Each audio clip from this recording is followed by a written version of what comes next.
there is that. I did check that they have. Oh, that's not the right. Just change the 6 at the last part of the URL into an 8, and it'll be fine. Hold on. This one. All right. Well, it's a 3 2Ds in a row. Oh, I think I should be in commentary. Okay, just let me know when you're ready. Okay, cool. Actually, yeah, I'm sitting here and I'm spectating it right now, so I'm good whenever you are. Okay, and also in chat, let us know if any of the volumes are a little bit too loud, so we should be good to go. Alright, so Carmichael has been around for a pretty long time. He is probably the best Milia in NA right now that still plays. Give also, I'm not sure if like well, there's Krakensoft obviously, but I do feel like surprisingly enough that's a huge hit. Surprisingly enough, there aren't like a lot of Slayer players right now on that play. Although granted, crazy like, too, because Slayer I think is the character that I play the most like the most volume of players that I go up against are Slayers. Oh yeah, right now. Yeah, I play with a couple like West Coast people too that we can survive the F delay. A good friend of mine, Custom, plays Slayer, and I got double perfected on stream at a local last night by Crocs. So I've been getting those Slayer hands lately. Oh, nice. Yeah, Slayer is always a pain in the ass to play against in tournaments, but it's a fun matchup. I like to think he's definitely got some grimy stuff, like pretty much anyone in Guilty Gear if you really get moving. Like I've seen Crocs do like this like really messed up backdash cancel behind you into like the burst super, and that's like an actual 50-50. But what is always so fun to watch when I see Slayers actually going at it is that like he's a character where he makes you think he's better than he is, because once he makes the correct reads and the correct choices, then he just runs the show so aggressively. Which I know sounds like any Guilty Gear character on paper, but it's just it's such a specific way that Slayer goes about it. Yeah, the degree to which he actually does that compared to other characters is pretty significantly high up there, you could say. Okay. He's been getting a pretty good number of good reads right now so far this round. Starting it off with like a counter 60 earlier.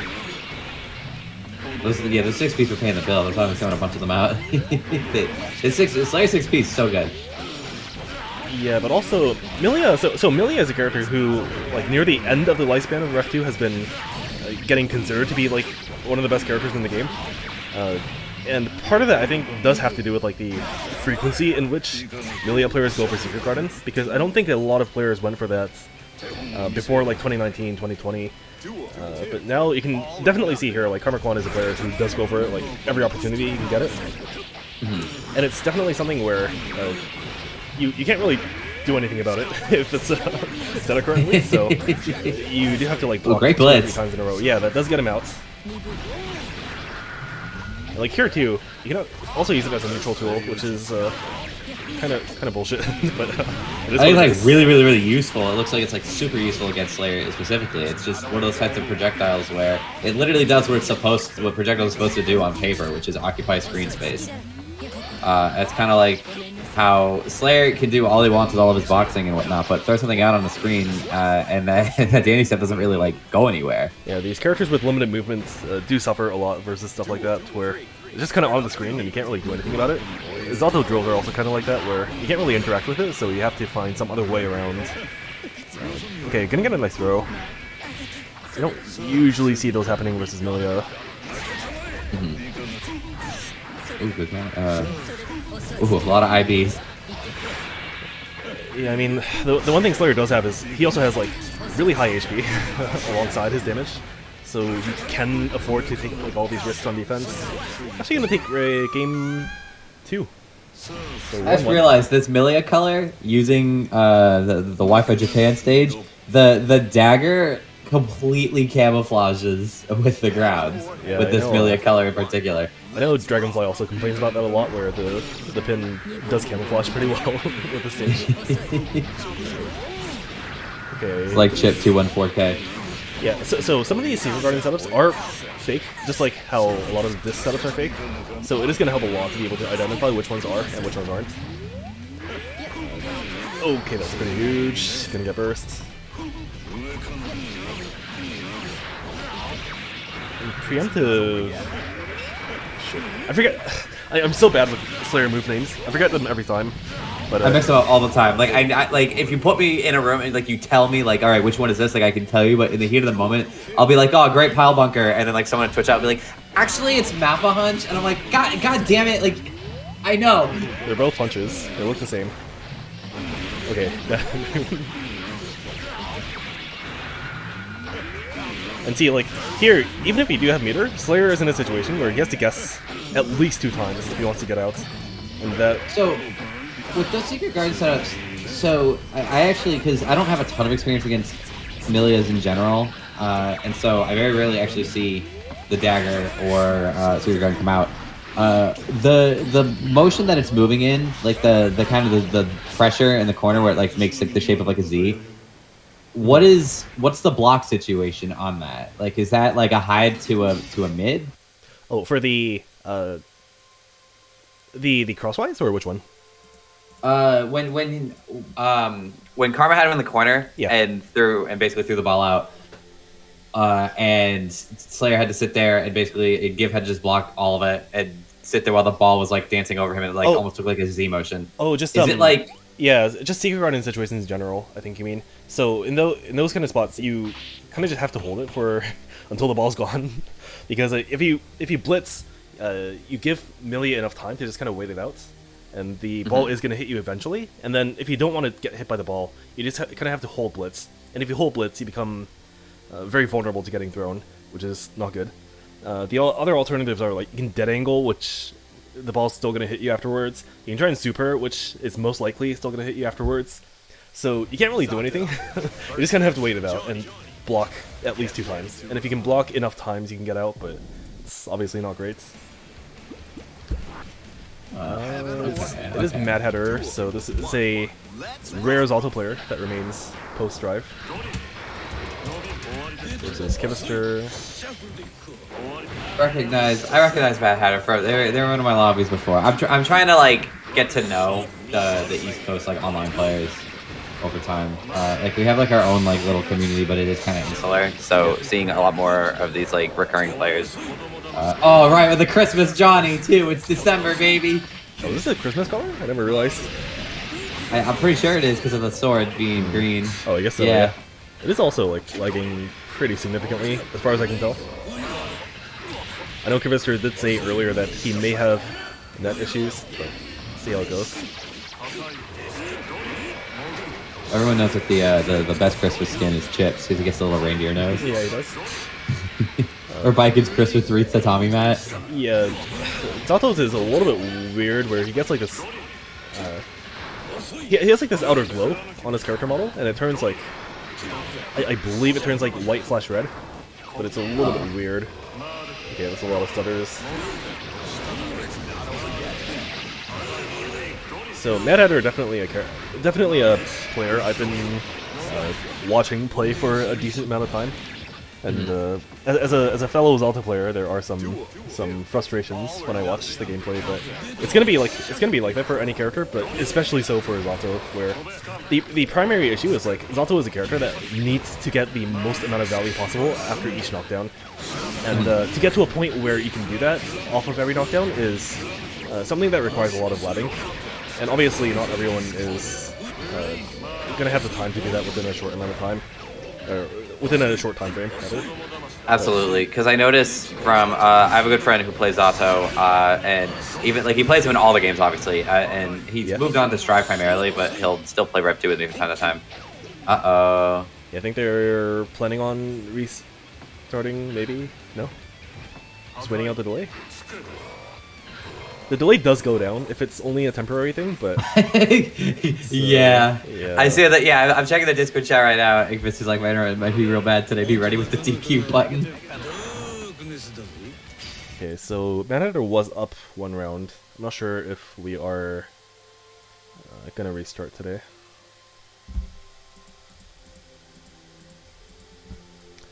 So I'm gonna reboot my game real quick because it wigged out, like all the audio is just like gone. Oh, okay, huh. So I'm gonna try that one again. Sure, yeah. It's gonna be a little bit until we get back into it anyways, so... I should probably actually, because I'm also enter, I should probably go play my game in a second so I don't keep people waiting. Okay.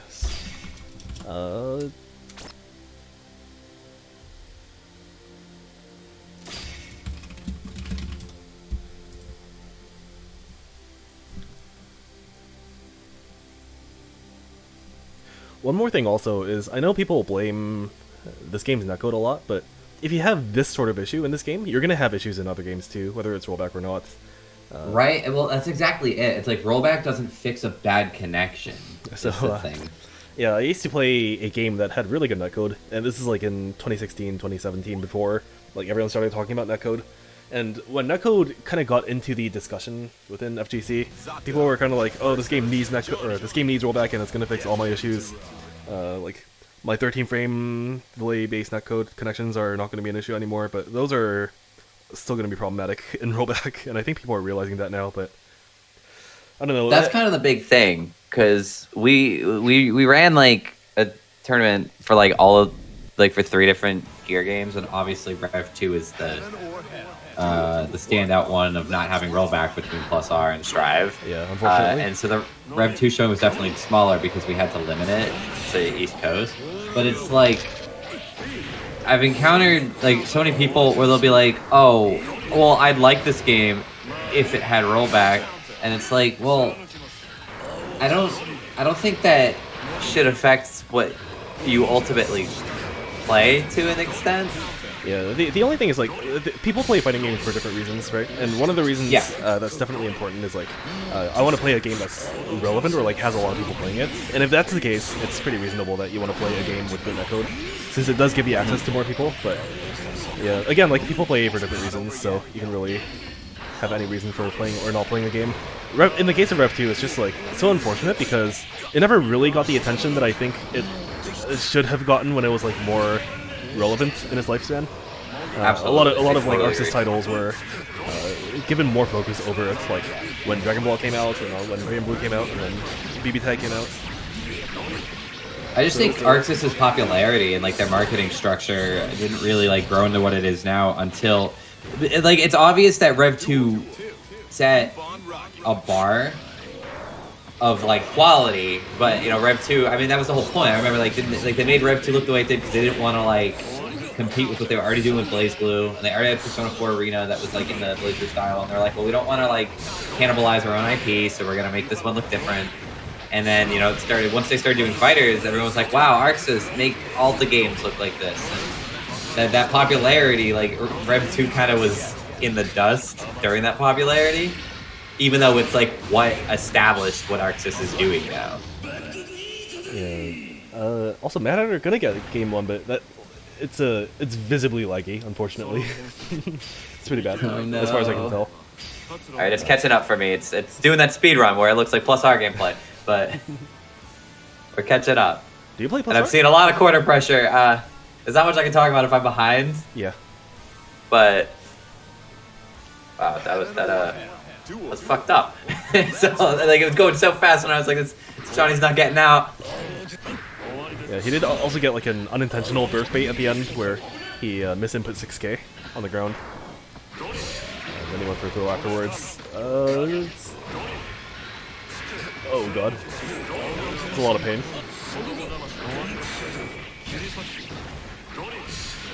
The one ray of hope is that there's a pretty good chance that BlazBlue CF is getting rollback. And I think a lot of people who are into Exord are also players who are probably going to be interested in the CF if it like gets really good netcode. So there is Yeah, I heard of that to an extent. Okay. I actually really hope it gets that CF gets rollback. I think Blizzard players deserve it. Yes. I think he gave up, or no, okay. Oh, yeah. Yeah. See, in terms of CF players, they got done really dirty with BB Tag, especially where it's just like not BlazBlue for the most part. In terms of how the game plays, at least. Well, it's like I'll see, like I'll go to when I go to the locals in Brooklyn. There's all the Blaze Blue players are there, even if Blaze Blue isn't being played. Yeah. And there's just a lot of cross pollination I find, especially because Rev2's community now. I mean, now that Strive is out, the Rev2 community is a more dedicated fan base now. So all the Blaze Blue players are there, and they're like, "We've been here, we've been waiting. Welcome." Okay, I am totally caught up now. I'm realizing the speed is it's laggy, but Yeah, it definitely is. For anyone watching, the game usually isn't this bad. This is like a very outlier case where one of the players is suffering some issues on their end, unfortunately. But that is 2-0 Mad Hatter. I'm not sure if he wants to keep playing, but we'll see if his net improves. I think I started tournament? Yeah, I did. Okay. I always forget to start tournament on challenge, and people can't report their scores if I don't do that. But I do that all the time with Smash GG. Oh, you have to do the same on Smash, huh? Yeah, you have to hit the start bracket button, which is like so out of the way. What drives me crazy, and maybe like more professional TOs have an answer for this, but like I'll start the bracket, but it won't let me set what the games are or what games are designated for stream until after the bracket is started. And so it's like I'll start the bracket and then I get a speed run like picking who I want on stream, but like because I can't denote certain games as a stream game until bracket starts, people end up they start their games. Yeah. Oh, are we getting Sugar Lumps on stream? That's my friends. Oh, yeah? Nice. So, Yeah, it's gonna be Sugar They Lumps run versus- brackets with me. Ah, I see. For which game? Rev2. Oh, Rev2? Okay. Oh. Yeah, they help me run gear, because we try to just run like all the gears. Oh, this is for locals, huh? For you? Actually, it's an online thing we do on Tuesdays. Is it? Oh. Wait, what's it called? Tiamat Syndicate. Lately we've been taking a break from brackets for a little bit, and we're bringing them back. Our brackets are called Dust Bowl, but we do this thing called Guilt the Gear Workshop, where it's like meant to be, it's like an open lobby stream where we just like teach people the game every week, And we just pick like what people want. Like we want to focus on Rev2, but for the workshops we'll play just whatever we feel like on the Tuesday. Did a lot of plus R recently. Oh, I see, yeah. I imagine there's a lot of demand for, like, Strive and other games, so...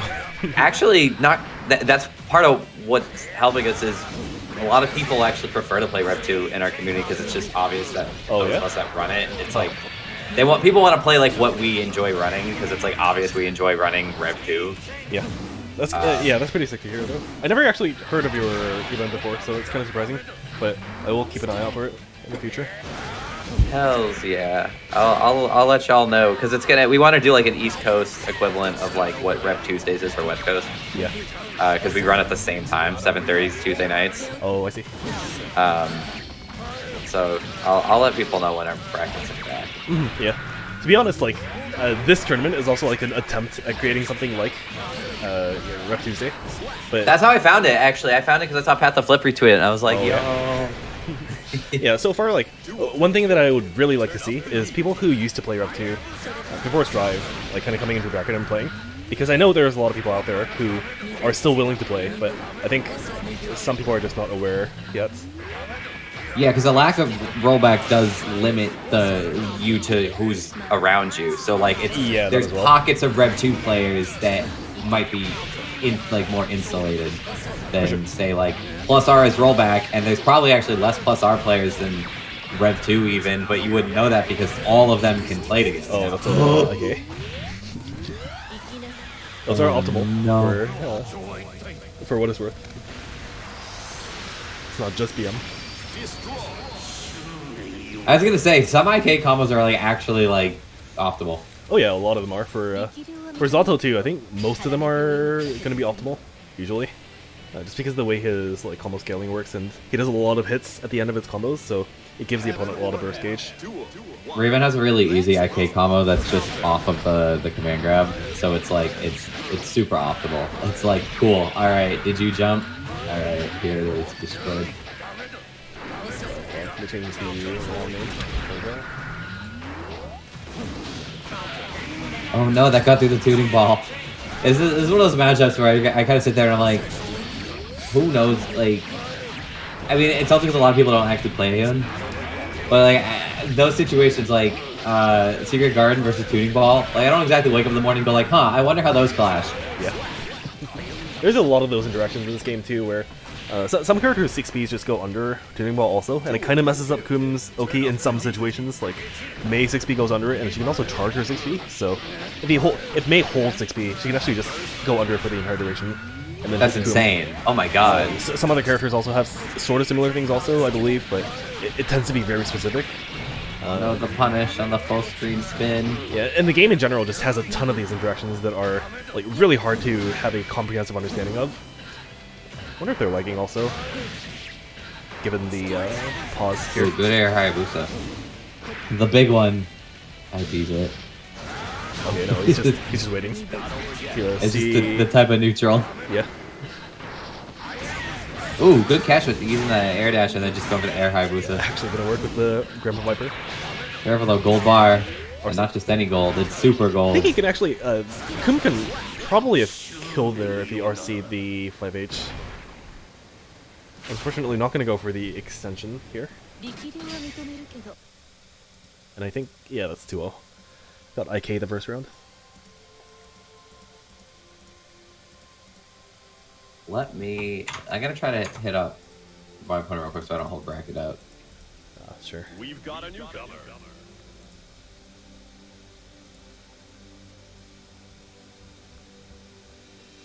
Would you mind if I actually just bring them in here and play on the cabinet over to the side? Or do you want me to go make a lobby? Yeah, that's fine, go ahead. If they want to play here, that's completely fine. Cool. So next, SBZ and Shanks. Ooh, another Raven. I make this joke all the time, but like I'll go to like locals and I'll be like, yeah, Raven players are the worst, and then I pick them. So I love fun seeing, especially at like the online era of REV2, I'm seeing a lot more Raven. Oh, the Baja Blast colors too. Let's go. Yeah, Raven, a character I would expect to see more. Although, like, I guess I do see a fair amount of them on Netplay at least. But he just, and I know this is like part of why people will be like, oh no, a Raven player. Is because he gets so much reward off of far less like execution work. Like he gets to his reward state a lot sooner. So he's like a really, even if he has some like esoteric things like that air dash being different than other characters, or his dash being intangible, but or like being invincible for portions, all those weird things. They seem weird. Like he doesn't seem like a beginner friendly character. But if you're not like super tight on execution, like you're not like a Zato player, then you'll get to Raven's win con like so soon. yeah, certainly one of the characters that requires less sledding than other characters to get to your, as you said, like your win condition.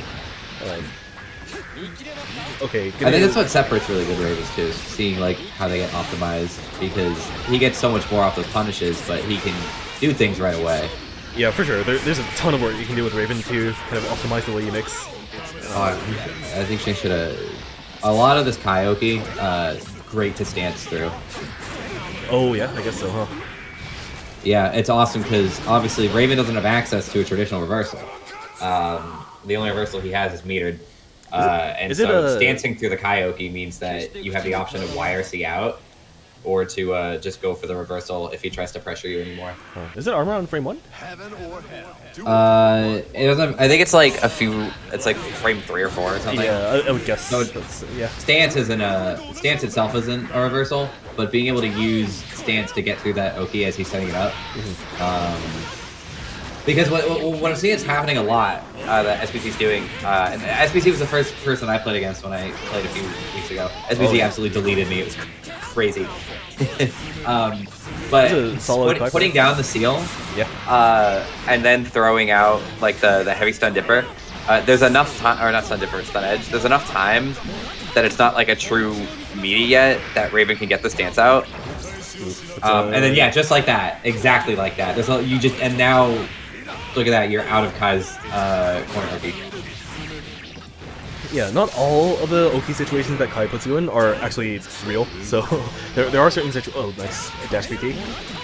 That was really good. Yeah, there are certain situations where you can do something about it, or usually it's just like jumping out if you see an opening. But for Raven, I guess yeah, you can go for the stands also. Do you remember the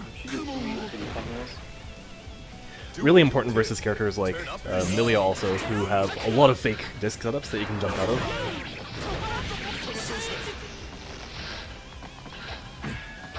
Okay. Raven does take the most damage in the game, or one of the most damage-taking characters in the game when he's at higher health. Guts. But then yeah, Guts activates and he becomes I see some really tanky cool boy. adjustment Yes. from SBZ right now, because that situation we were actually talking about with using the split seal for the Oki. Very quickly, SBZ is noticing that after we got armored through with stance, SBZ was spending more time just getting out the heavy stun edge before even throwing out the seal. Yeah, unfortunately this To actually get the meaty. that would have done enough damage, but it doesn't do the full combo. Oh my god, he's running with a pixel. Okay. Yeah, that's all it takes. Gets interrupted by Stun Edge, unfortunately.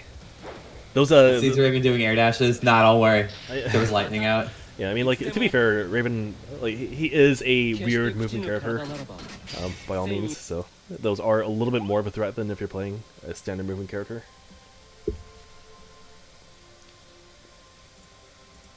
So, oh, it's a 2-0 SBZ, not Shanks.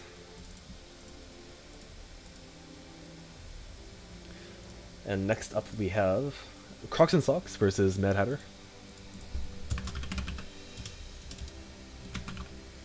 Oh god, Crocs. This man killed me last night, IRL. We've got a newcomer. After that is going to be you versus Lettuce Mode. Oh, cool. I'll wait on that game then. Alright.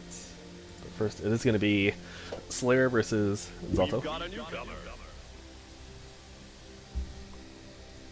Hold on, let me fix. We've got a newcomer.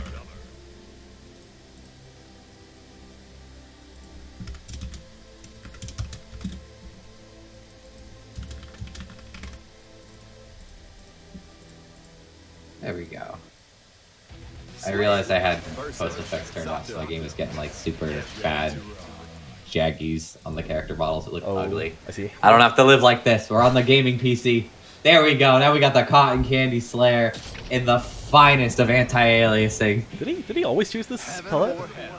I think so. Like that's how I always like do Croc Socks. People be like, "Oh yeah, the pastel Slayer."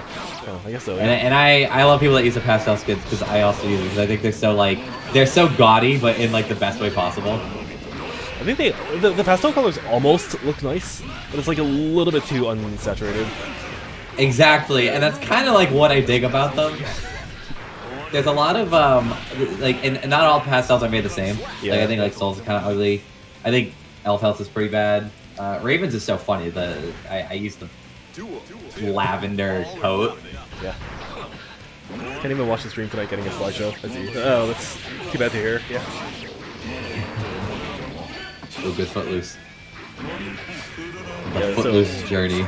Given Zato's low HP, this is a really scary matchup to play, but it's not like exactly the worst one out there. If anything, it's like a little bit even, or close to even for Zato. I'm curious to actually hear more about that because I don't think I have enough data. Oh, here we go with the undertow. It's a very fake unblockable, sort of. Those can be backdash or blitz, if you have either. And also reversal super him, which is what I did yesterday, and then I got 2-0'd right after. actually Oh, hit- no way. actually hit wow, Eddie. so much meter! Yeah.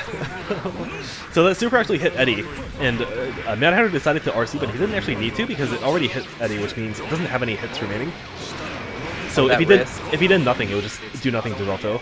Okay, actually gonna go to throw tech somehow. YRC's your YRC. Okay, at least twice. Yeah, that's the time to burst. She takes the round. Oh, wow! I really thought for a split second that Hatter got. Yeah, the herp box on 2H is pretty significant, so It was a pretty likely thing to happen. So one of the things in this matchup specifically is Slayer is a character that kind of has issues dealing with drills in neutral, primarily because of his limited movement, obviously. So he does have to find other ways to get around it. And those other ways to get around it do exist, but you do have to be pretty familiar with the matchup to get access to them. Oh, what a blitz! Yeah, that actually gets the full charge, which makes it counter the low hit also. Pretty close to winning this round.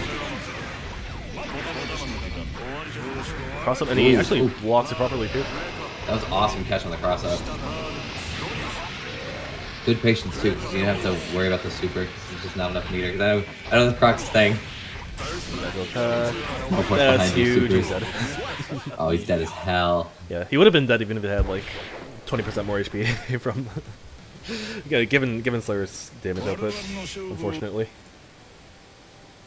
So 1-0, Crocs and Socks. Heaven or hell. Duel. 1. Let's rock. Yeah, your entire game plan is also becomes like, how do I minimize my risk? How do I not RPS as much as possible? And a lot of that involves just kind of running around, trying to escape any sort of interaction with Slayer. But that is, of course, not entirely avoidable. So, gonna use burst pretty early as you want to versus Slayer. And the thing is, like, you want to keep Slayer out, but your tools that's going to be death pretty easily. The tools that Zato has available are kind of limited when it comes to, like, trying to counter poke or trying to put out a normal. You don't really want to put out a normal like 2S because it has a huge hurt box, obviously. And your other options as a result are, like, you can kind of put out 2K, but it's pretty short ranged. You can kind of do 2P, 5P. But these are obviously like not very ideal in terms of countering. That's another unblockable. These are obviously not very ideal in terms of dealing with Slayer movement, unfortunately. So you do kind of have to just finesse with movement. That is going to be game 2 for Crocs and Socks. That shit hurted. So there's like very little health left. So he's like, well, I might as well spend the burst. Yeah, that is a Zato with 0 guts rating. Unfortunately, going to take a lot of damage at lower health. And Mad Hatter goes to loser's side. And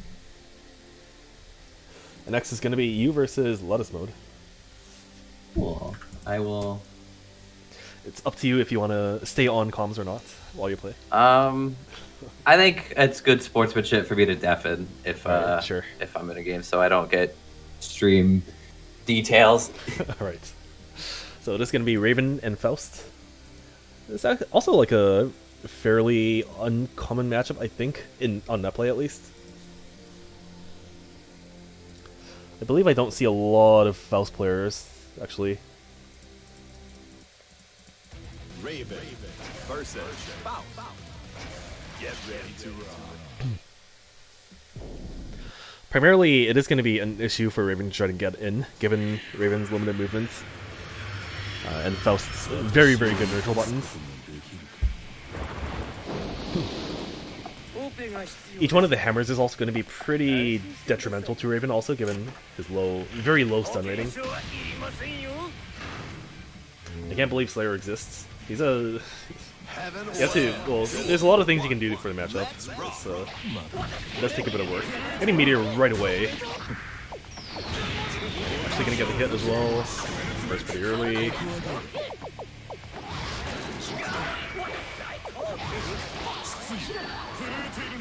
Yeah, so right away, Faust is kind of staying airborne a lot more than I would have imagined. Okay, gonna give it Seattle. Item toss? No. So most characters in this game are pretty usually more threatening when they're grounded than when they're in the air. There are exceptions, of course, like I think Mei is a pretty close contender for whether she's stronger grounded or not. But usually, especially if you're playing a character like Faust in this matchup, I would imagine that you have more strength when you're on the ground. Milia pin, yeah, that's for sure. Okay, far slash, Pogo, and combo. That's a big counter, it should kill.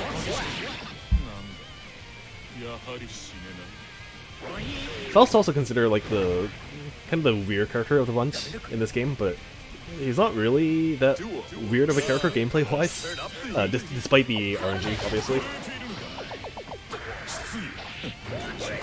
I think in order to get to the point where you are able to have like a solid game plan with Faust, he's a pretty like a fundamental character, given everything. You're gonna cross over and drill, not gonna convert into anything.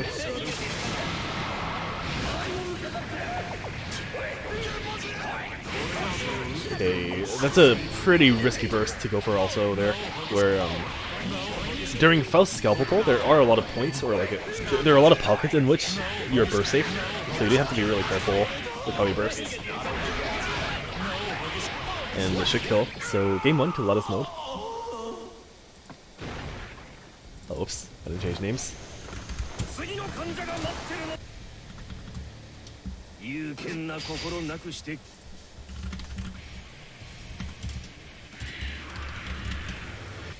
So 1-0 Lettuce mode. 2-1. Let's rock.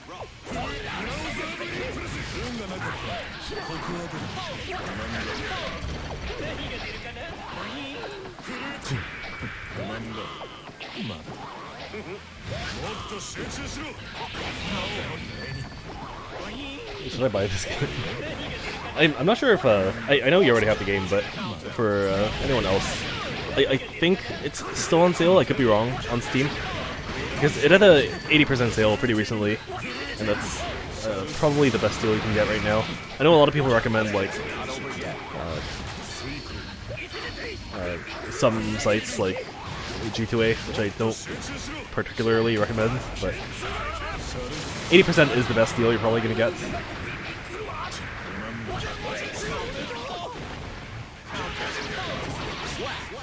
It's not on sale anymore? Oh, unfortunate. It also goes on sale pretty frequently on Fanatical, so those you can also look out for. Ooh, big counter hit. Like 2 more combos and Raven's stunned at this point. Although it's probably a little bit too late now. Wow, dashing past Scalpel there.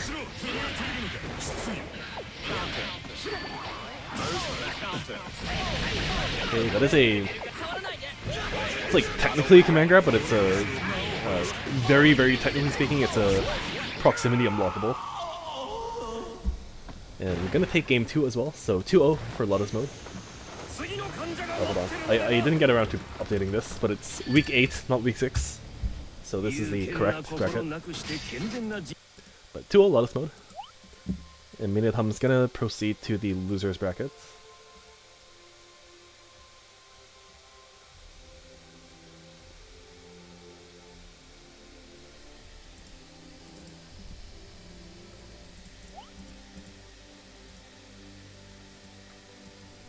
Alright, so before we get into round 3, I want to take a look at the bracket so far.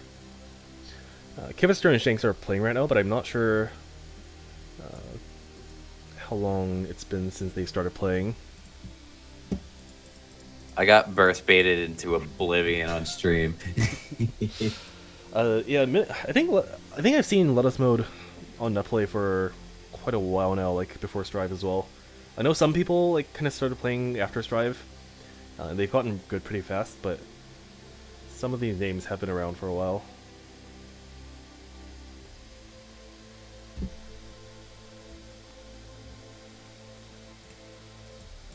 Okay, so loser of 4 is going to be you. So it's going to be you versus Give, and then... Okay, Shanks and Kivister finished their match just now, so... Hold on, I think he DQ'd? One sec, let me check.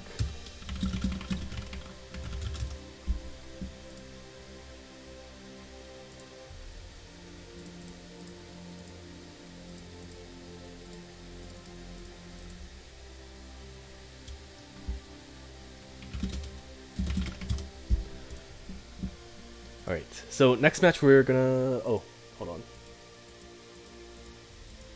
is there any way I can view the bracket chart as a spectator? I'm not sure what you mean by bracket chart, but the bracket itself is right here, so... We are using challenge.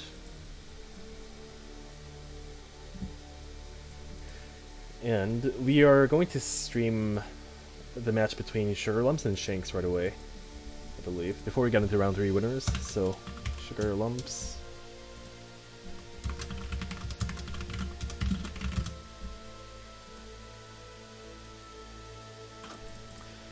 And you will have to play versus Give right away also. Okay. Cool.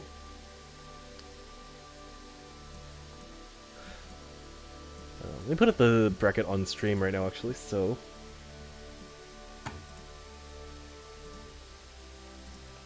Okay.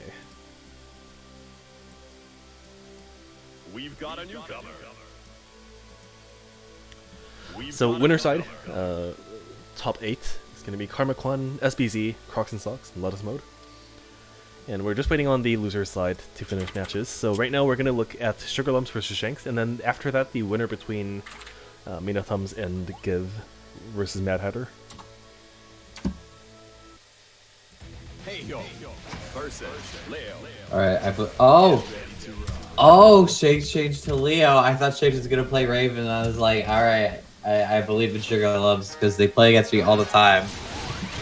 I was like, you have the Raven data, but Leo, this is different. Yeah, this is pretty unexpected actually. I haven't seen this.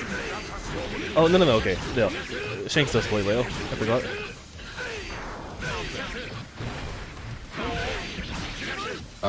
Scary. Don't forget too.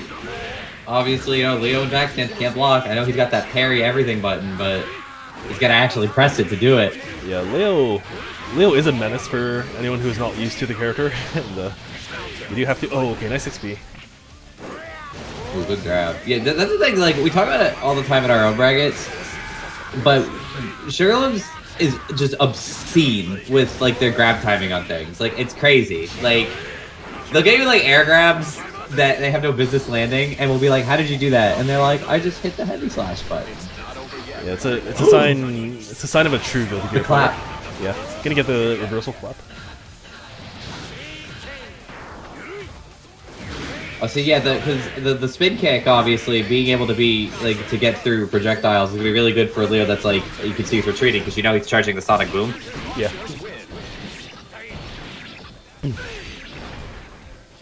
Although, oh, do you know for sure if it goes under the H boom? Well, yeah, the way that the spin kick works when you do like the full screen spin kick, it's a low profile and low, but also you're invincible to projectiles specifically. Oh, you actually have Invol too. I'll see. Yeah. Yeah. I knew Heion has like a very low profile during it, but I wasn't sure about the projectile Invol parts.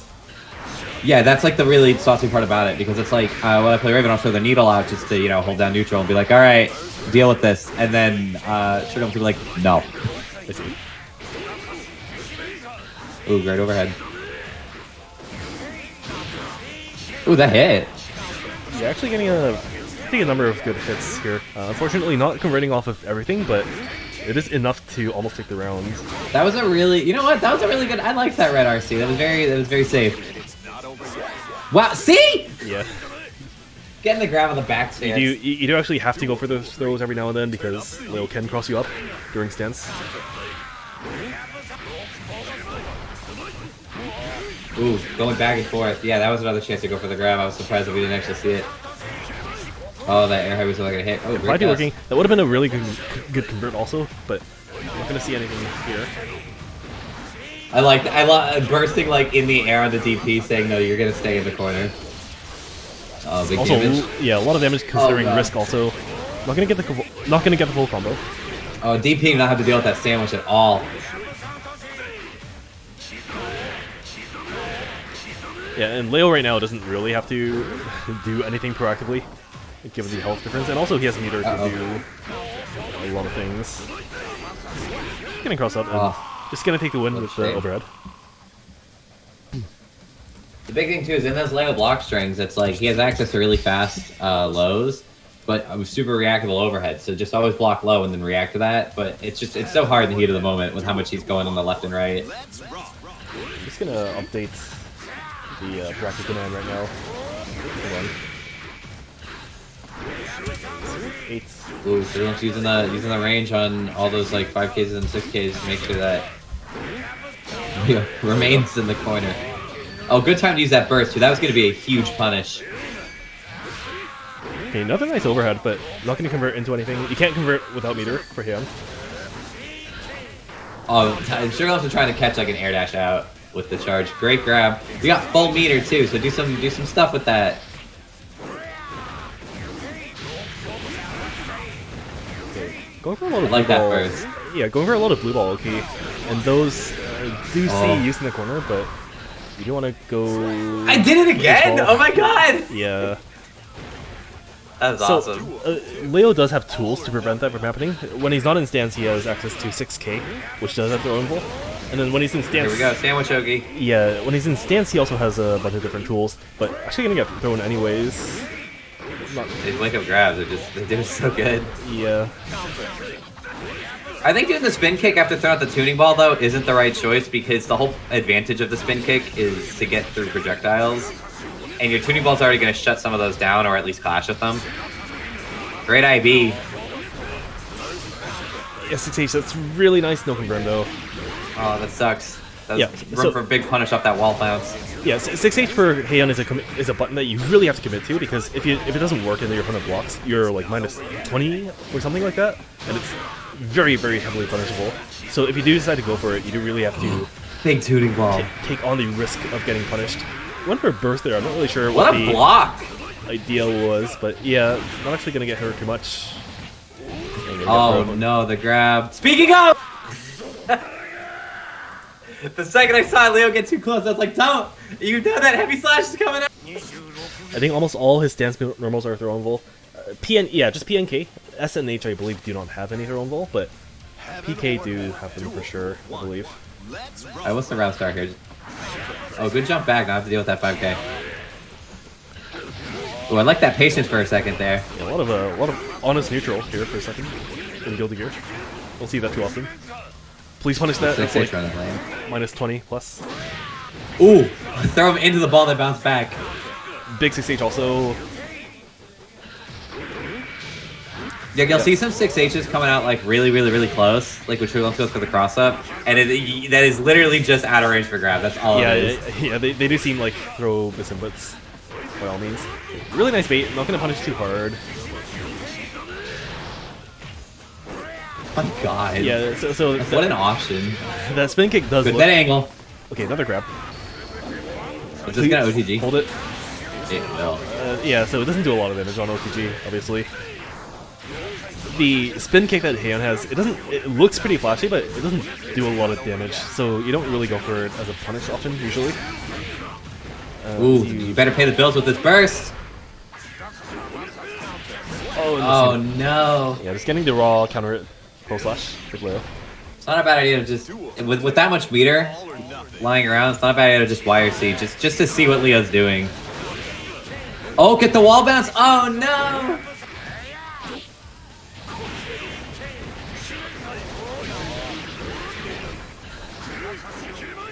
Yeah, anytime, it's scary. Anytime you want Oki up close, like with the tuning ball, like Leo can just charge the DP. I feel like the correct option there Is to take advantage of the projectile and space it out a bit so that way DP can't hit you. Oh no, it's just narrowly gonna poke. Okay, nice Yeah, block on block the this overhead. Yep. Ooh, great 5K to interrupt. Now we got big gumball. Oh, it stopped him! Yeah, it's gonna interrupt. Fortunately, that doesn't go away when Heian's hits. Not too bad, just getting out of the corner would have been fine. First is coming in soon. Is it gonna be enough though? You have so much meter. You have so much meter. With 2 balls? No, just 1. Oh my god. Oh my god. Oh my god. It's a That was so cool. kind of a fake-ish setup with the overhead, but it worked, so it's all that matters. Sorry to just sound like a hype beast. It's just I know my friend's been laughing that stuff for so long. Yeah, I mean, it does take a lot. Okay, nice hits. Yeah, you can Wow, do Sonic Boom is just knocking it. Sonic Boom just goes through the tuning ball every time. yeah, there's a lot of cool stuff you can do with Heian balls, and especially when you have super up, there's like a lot of options you can go for.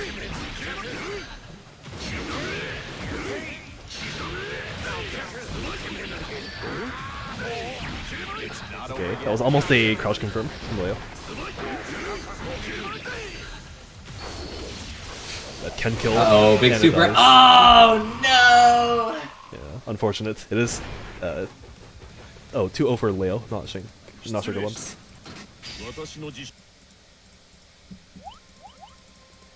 My Wow, that was scores were all messed up. nasty.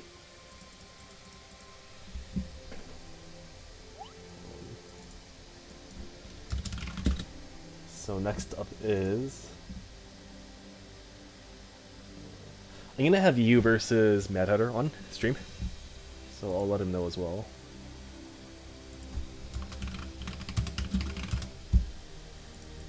Oh, so should I play Give right now on stream? Oh, that's right, you haven't played it. Hold on, one sec. Yeah, no worries. After this. Yeah, so you and Giv should play right now. Cool, we'll do. So...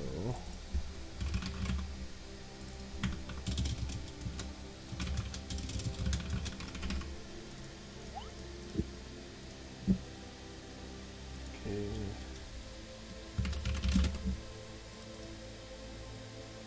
There's round 1, okay.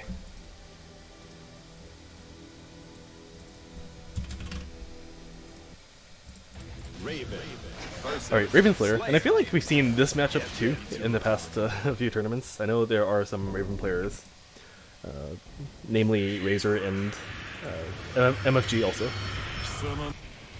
Heaven or hell. Duel. 1. Let's rock. So yeah, and each one of those hits is going to be pretty dangerous for Raven given the stun rating. Bursting pretty early. Please punish. No, going for a reset. Okay, tries to go for a super. That's a lot of damage given the pink health.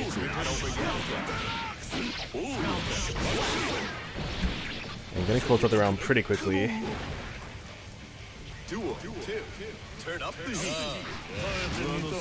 Actually gonna grab him out of the 6H. It's pretty insane. That is a huge risk. If you fail, you are gonna get counter hits.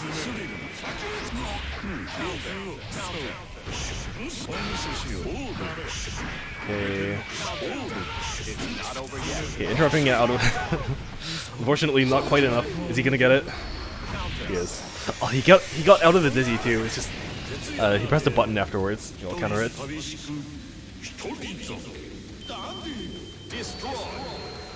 The mashing out did work. It's just unfortunate. All you had to do was block. 1-0 forgive. You know what? I think a lot of these IKs that are just raw IKs and not like combo IKs don't really count. They're taking advantage of the fact that the opponent doesn't want to mash and break their controllers in a few months. I think mashing mechanics are all really dumb in fighting games. I don't want to artificially decrease the lifespan of my controller for no reason. Thankfully, Xer doesn't have like too many of those, but it does still make you mash in order to tech in the air, unfortunately. Aren't you a melee fan? Well, I am, but like for completely different reasons. Come on, dude. Hitboxes are like $200 USD. It's like 300 bucks Canadian.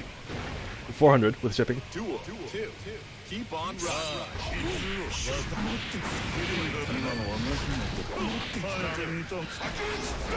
No, if I played melee like more, I would play Fox, I think. Oh, okay, good.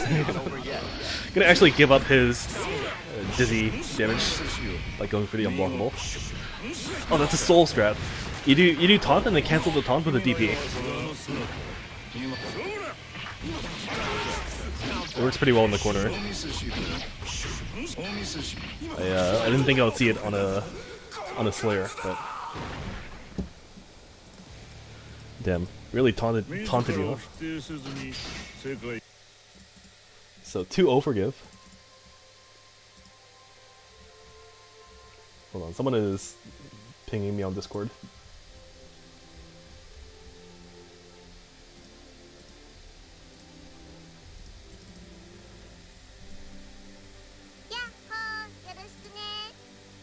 Okay, and next is going to be Give versus Mad Hatter on stream.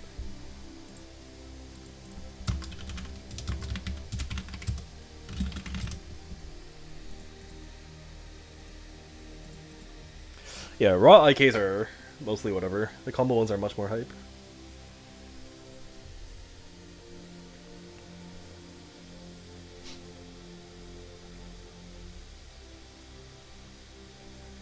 Yeah, I mean, like, at least if I play melee, I'm gonna be playing on a pad, right? So replacing pads is much less of a problem than replacing sticks, I guess.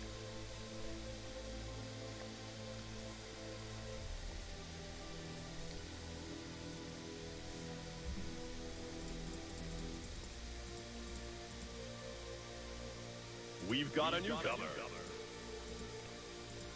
Slayer really is the guess where I am character. You should see Slayer mirrors. They're pretty they're pretty good. I picked random into a Slayer and got into the mirror match one time on Goober Gear. I think it was last week or 2 weeks earlier. And those matchups are pretty fun.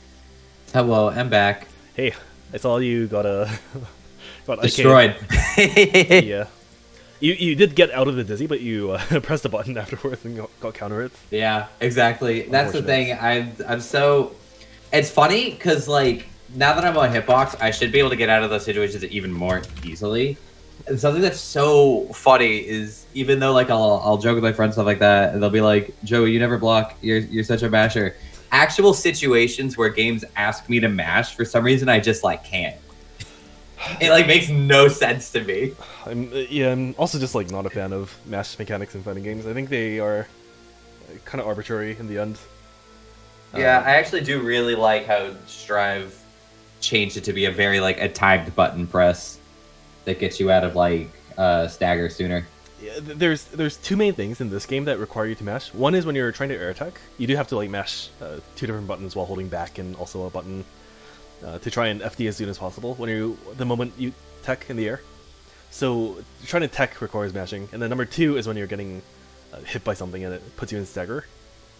I think like both of these are not really situations that require, or situations that should require you to mash, but these I think have been improved a lot in recent games, like you said, in Strive, and also in games like the new Melty Blood. Also, it doesn't require you to mash. I'm not sure where Gif is. Hold on one sec.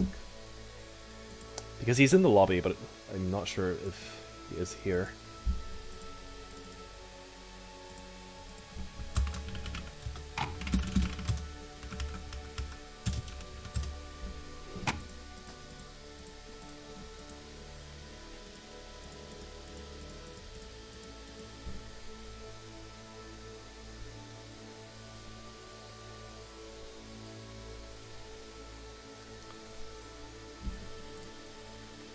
Damn, this is gonna be double jeopardy if Mad Hatter loses, I believe. No, he lost to Crocs and Socks, not Give. Damn, there's 2 pretty good Slayer players here this tournament.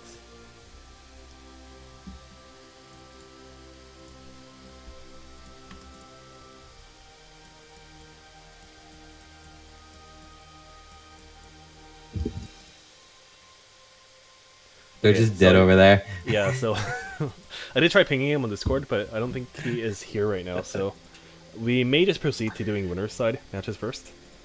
In which case it will be Carmichael versus SBZ. And then Crocs and Zox Lettuce mode. And then if he's still not here after 5 minutes or so, I think I'm going to have to do Q.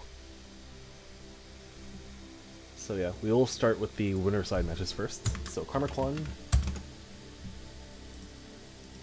versus SBZ.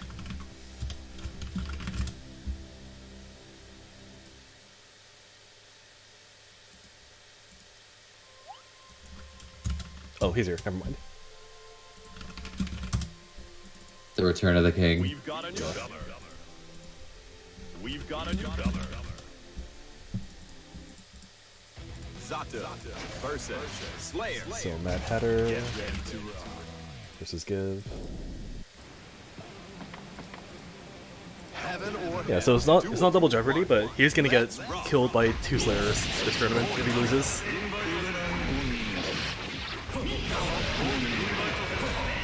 That's the other thing too in this matchup, where a lot of the Eddie, or well, the Buzzsaw specifically has a lot of active frames, and you usually don't use Buzzsaw as a neutral tool because it just has so much recovery and it's very prone to getting hit by the opponent. But versus Slayer, it does see some use because of its active frames specifically, and it does help a lot. Like it shuts down a lot of his movement. Yeah, right? it deals with like a lot of the invul he has in his movements for sure. Gonna get killed by JS here. I love JS. duel. Slayer's JS is so good. All or nothing. Okay, scary pressure, and in that case he did manage to jump out, but you do actually have to mash versus Slayer sometimes, despite how scary it is, because otherwise you are going to get taken advantage of pretty hard. So like there, for example, there's not a lot of things that have so many active frames that he can use other than Buzzsaw. Okay, gonna get counter hit there, that's a pretty big deal, but doesn't convert.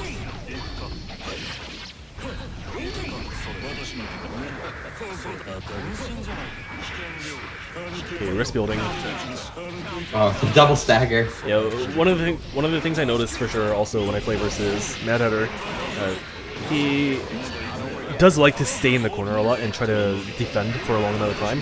The problem with that in this game is it does build risk pretty easily, and you do not want a lot of risk versus a character like Slayer especially. Especially if you're already like in the corner while it's happening, because then he gets the one hit and it's like, Yeah. oh It's Jesus. Actually gonna win out for Zato. Pretty surprising. Damn. Duel. 3. I think he went for the throw, but it turned into 6H.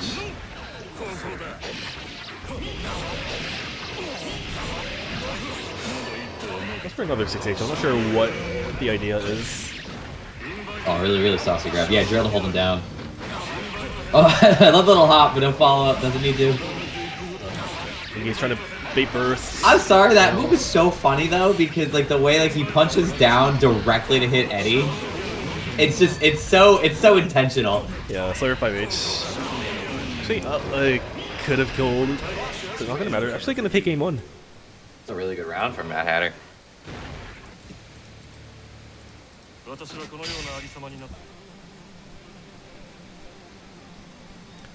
Heaven or Doing pretty well in this matchup. let's rock. So that situation just now where Slayer got hit by the drill, there is a spacing where you can do Mappa Punch and have the hitbox of the punch, that was a nice BPL, and have the hitbox of the punch go past the drill and not have Slayer be hit by the drill. But those things require webbing for sure in the matchup. Yeah, that sounds like so hyper specific that like in the heat of a match makes sense why he's gonna accidentally hit It the is drill it is anyway. it is practical, but you do have to spend time on it for sure. And, gonna go for a throw. Oh wow, the command grab. Not quite getting the combo he wants afterwards. Well, he got the next neutral exchange, so that's all that matters. All or nothing. Oh wow, what a ball air grab. Yeah, that. Oh, there it is. Yeah, that one exactly. Yeah. That's really cool. So you can do this pretty consistently. It just requires a little bit of finding out what the Oh, timing here we is. go. Great air tag. Uh-oh. Oh! Double blitz! Did you wall splat? Yeah, I love unfortunately, Blitz Wars. Zato can't get a knockdown from those air hit situations. The backdash to not have to deal with that command grab is like really good out of Slayer. Okay, There you go, get that health. Oh, good dead angle with this little health too. Dead angle's back. Oh, but Eddie's gonna keep him in it. But yeah, Hatter with very little health retreating to the corner to hold that block string. Yeah, also a nice timing on the Master with the 5H, because, again, you do need to match versus Slayer every now and then, and that was a pretty good timing. And knockdown. That was a good burst. Oh, buzzsaw. He got a reset with 6K, and it actually helped him. Oh, catching catch. 5P. Yeah, so Zato 5P is actually pretty good in terms of 5Ps. Pretty good range. It is 5 frames, but still decent hitbox wise. And actually taking it 2-0.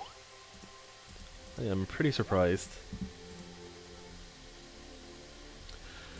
So next up is going to be Carmichael versus SPZ.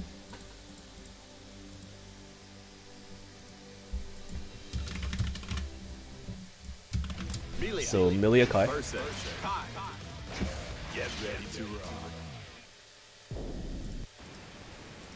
rock. From what I've seen, I love how clean SBZ's play is with Kai. It's so consistent, like on an execution level.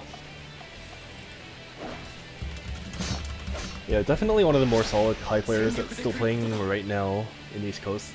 Heaven or hell. Duel. 1. Let's rock. And I'm gonna see SPZ next Friday at a locals here in Toronto, so that's pretty exciting. Oh, awesome. Yeah, one of the only REV2 offline events that we're gonna have in the near future, I think. Is it a monthly?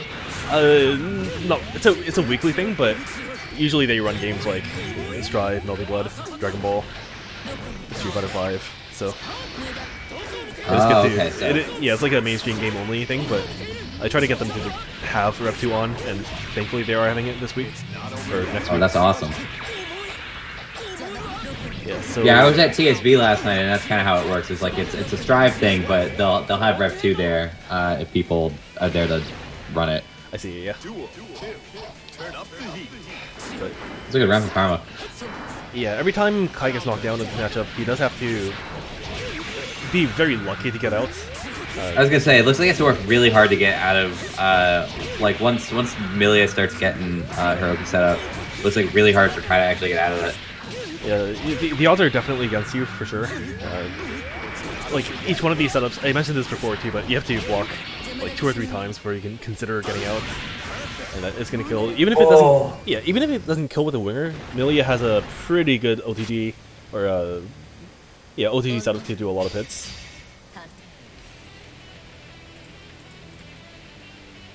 Heaven or Also a 50 meter there. I think he could have went for IK also, if that didn't end the game. Getting it cornered right away.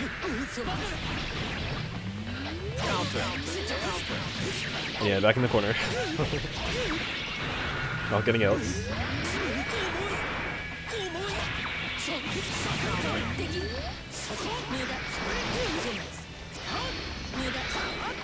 You have to make the most you can out of this, but gonna end the pressure with Stun Edge.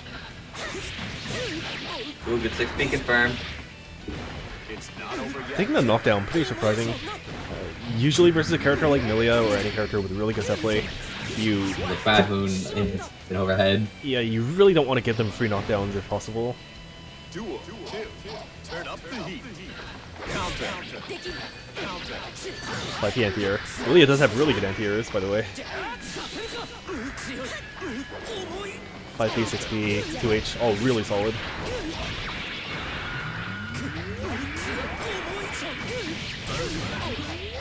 Slow. This is a Secret Garden setup. Okay, managed to get out, nice. So, you can only do the dead angle once the Secret Garden ball is not active anymore. Okay, just kind of waiting to see what happens. Lily has a lot of meter to work with right now. Oh, it's flashing too. Oh no. Gotta spend that stick of butter, so they say. There it is. Yeah, Wow, what a rundown. Oh no, it's gonna drop! No, he's trying really hard to bait the burst there. But not gonna matter. Going for the throw. And it does work out on the tech. So 2-0 for Carmichael.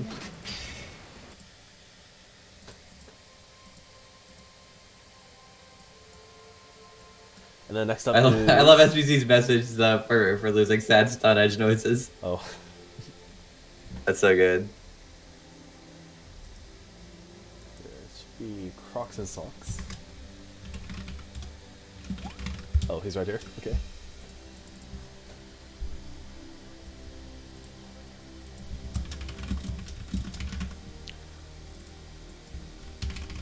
versus Lettuce Mode.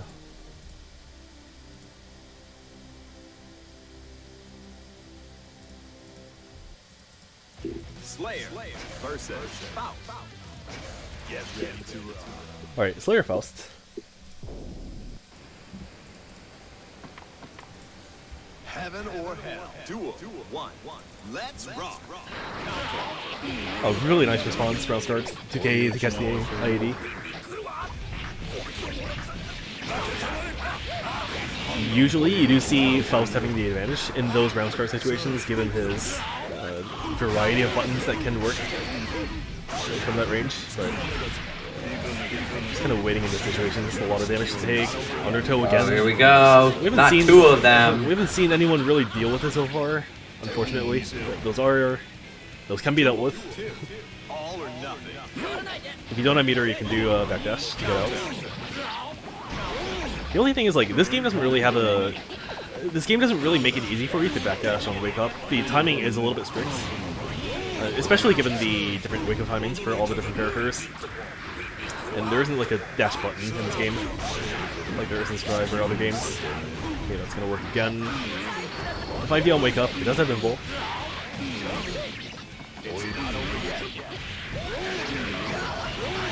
Using damage. Give him the chocolate.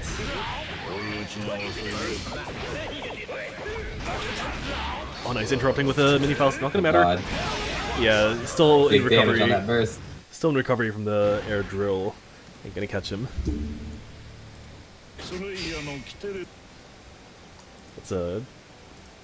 That is robbery. Yes. Heaven or hell. Duel 1. Let's rock. Okay, 2D catching from max range. Oof.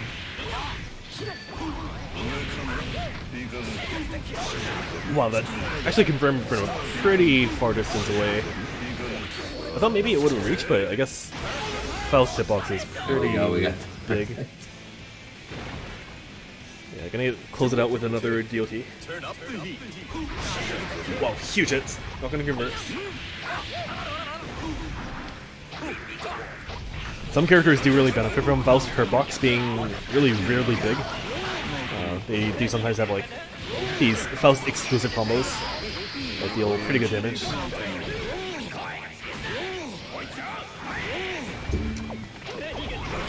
I can imagine Slayer also having those, but I'm not too sure.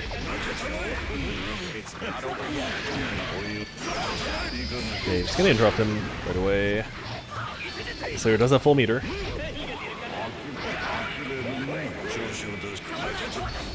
Oh, it's gonna hit, I think. Yeah.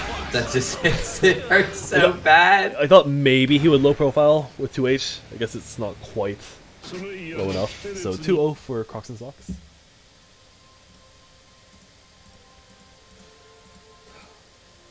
You must return to sign. I think sign comes with some other issues that you might not want. Like Elfelt. Like Elfelt. Pre-patch ram swords. Hold on. Okay. So we're gonna move back to the losers bracket. So our top 6 right now is Carmichael, Crocs and Socks, SBZ, Mad Hatter, Lettuce Mode, and Shanks. So first we're gonna run SBZ versus Mad Hatter. We've got a newcomer. And then Lettuce Mode. Shanks after.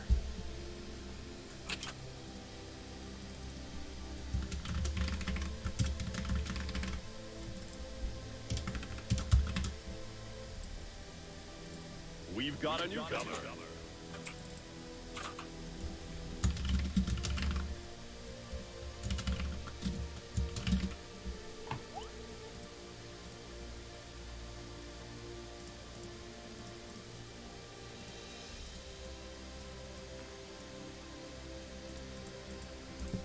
And gonna be just a moment before we start. Kai versus Zato, so this is gonna be the next matchup. And definitely sort of an issue for Zato if you're not used to the matchup. This is actually a case where Kai can actually kind of sit back and just zone with grinders and stun edge, We've got a newcomer. really taking advantage of the fact that if you block an attack with his auto, you do force Eddie to be recalled. And it is kind of a matchup where you do want Eddie out on the field to play neutral with. So anytime you block stun edge, you are gonna not be able to play that neutral that you want.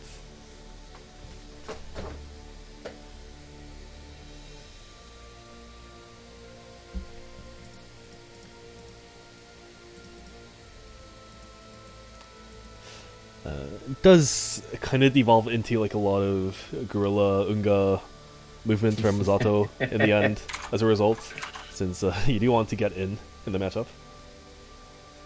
There are some other matchups like it too for Zato, like Jacko and Baiken are two of them, where you do want to just get in. Oh, is SBC here? One sec.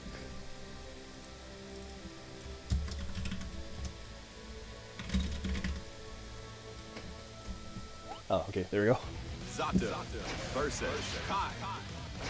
Get ready to rock.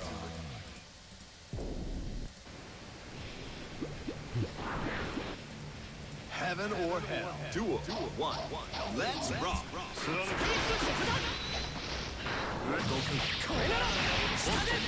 Yeah, trying to go for 2H as an anti-air is pretty risky versus a character like Kai. Oh my god, now that I see it in action, yeah, holy shit, I see exactly what you mean. Like, Kai just zones and throws out grinders, it's like, what does Zato do? Yeah, you can't exactly just kind of sit back and watch. You do have to be proactively trying to do something about it. That's scary too. The character, like, I mean, obviously, I know, like, Zato is a character, he's like a house of cards, everything comes together. Oh my god, does it come together? But, like, to force a character like Zato to have to decide things even faster than he already has to, and that's, like, how he has to react to just a stronger counterplay, that's scary. Yeah, and actually, you're gonna get a pretty nice burst bait here. Well, I'm not sure if it was intentional or not. Okay. Ooh, Nice. good catch on that stun dipper.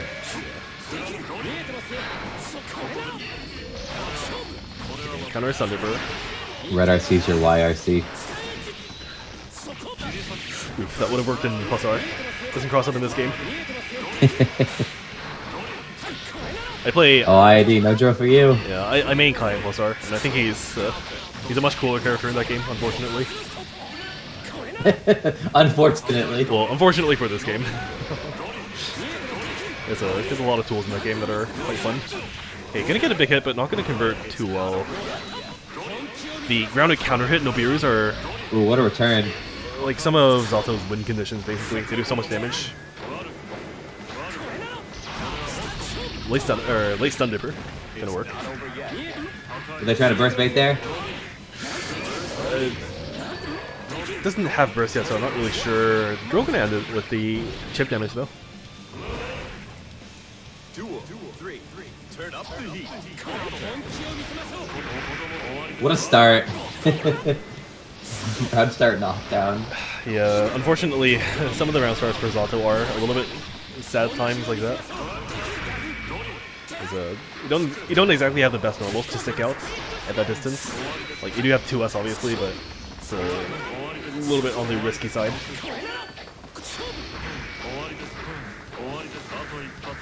Okay, don't get looped forever. He's Oh my getting god, looped the forever. risk right now. Yeah, I Yeah. gotta fly out of there.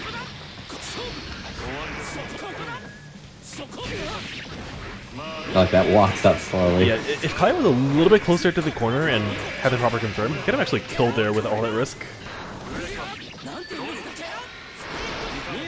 He did a lot of damage to Zato with that HP with risk.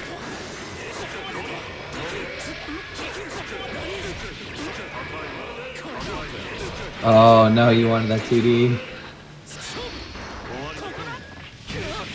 Okay, nice Ooh, throw. great hit air block into the grab. That was really good. Yeah, that is a real punish after the ID.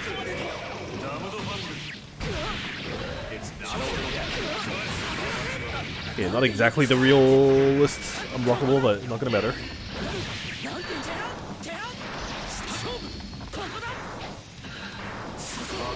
I guess it works. Okay. Throws the shark back. Alright, so 1-0 Mad Hatter.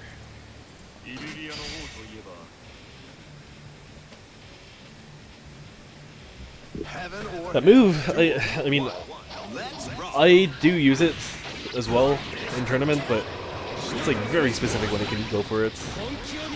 Usually you kind of use it as a round ender when the opponent only has like a little bit of health. Because as long as Zato doesn't get hit, those hits of the shark are inevitable. So you do have to deal with it in some way.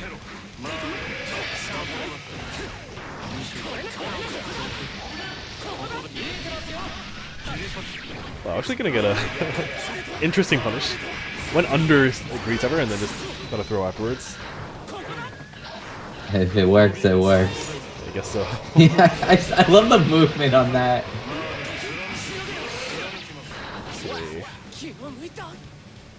Actually, match point for Mad Hatter right now. Duel. Two. Turn up the heat. Okay, nice drill.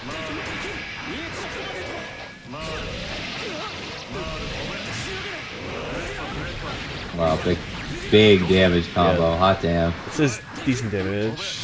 Another 5D. Oh, This another. can almost kill with Burst Super, but not quite.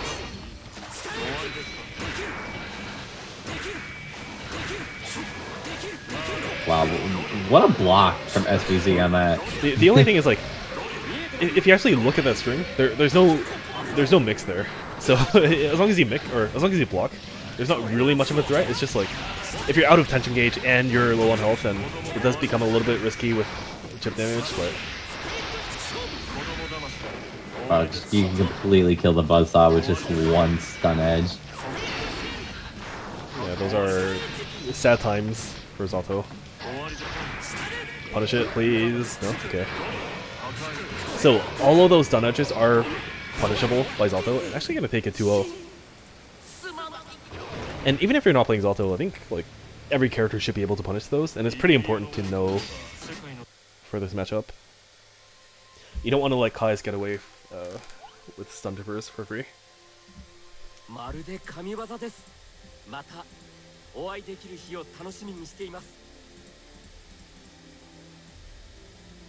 And next up is going to be Lettuce Mode versus Shanks. We've got a newcomer.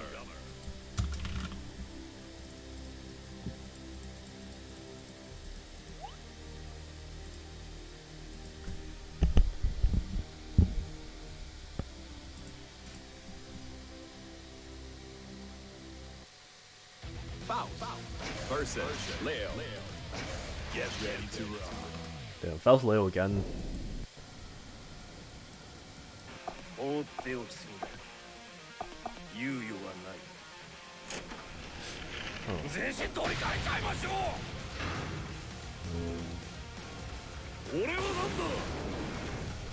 Oh no, I think this is the first time we're seeing Faust Leo. I think I'm remembering Slayer Faust from earlier. I just realized for some reason on my regular Twitch I'm not following the stream, so let me do that real quick. Oh, okay. Let's rock. Okay, 2D DP. So 2D is minus for Leo, so you do normally expect the opponent to mash there to try and take the turn back, but it's like the classic Street Fighter 5 minus 2+2 situation.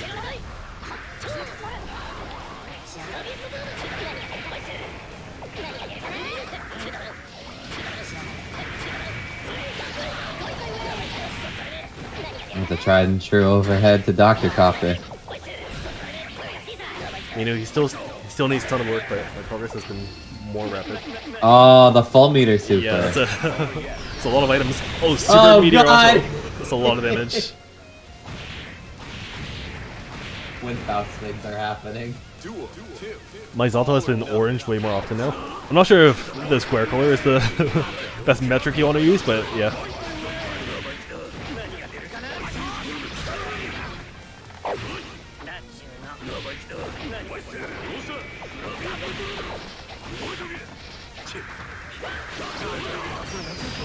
Yeah, I'm almost getting the flower conversion. Oh, what a counter. Oh, great parry. Oh, no punish, though. Was that a golden hammer or a regular one? I can't... I think that was a regular one. Regular? Okay. Oh, the purple ice, see, that was a scary trade to take.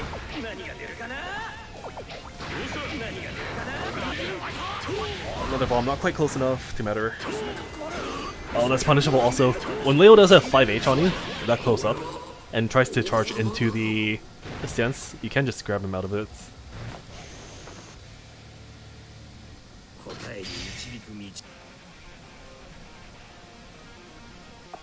Yeah, the main problem with the square colors is the rate at which you fluctuate between ranks is far too fluid. Unfortunately. Oh, bomb's just... Oh, that bomb!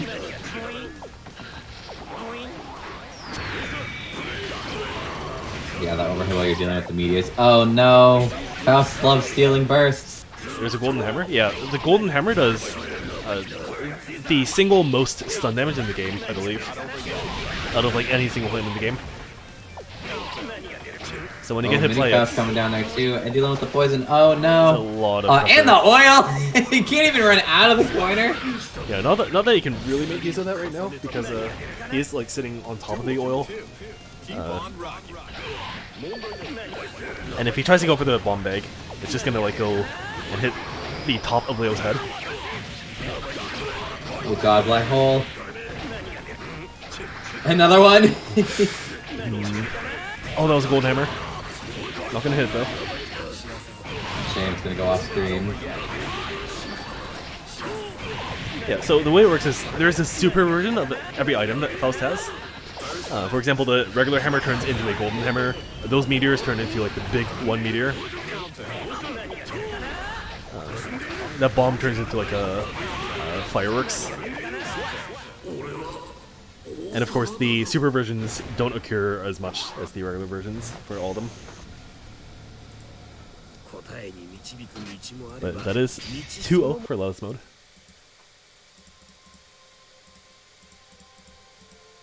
And unfortunately, Shanks is out of the tournament.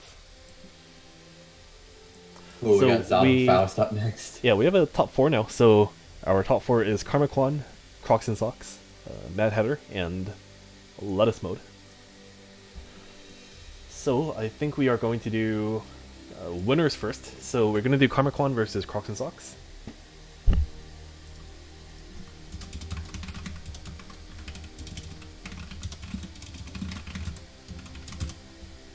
And this one is a first to 3.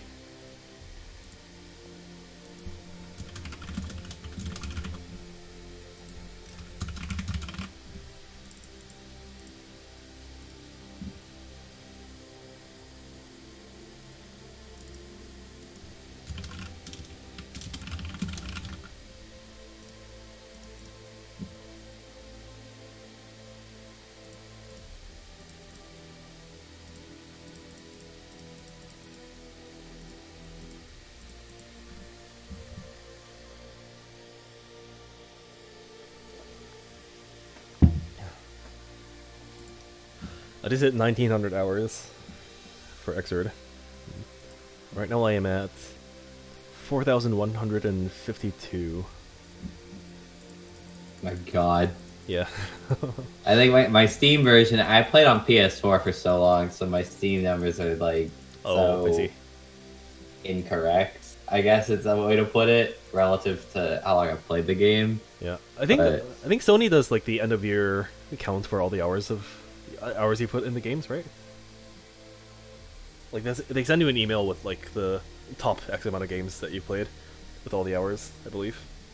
I used to, well, it's like, cause I don't play Rev on PS4 much anymore. Ever since like when everyone moved to playing online, I played this game for years, but I didn't really get into it to the level I am now competitively until like running stuff for it like in this past year. So it's like for the competitive scene, I guess like all right, like I'm not even a year old, so my hours are going up like crazy now. Not that I actually compete.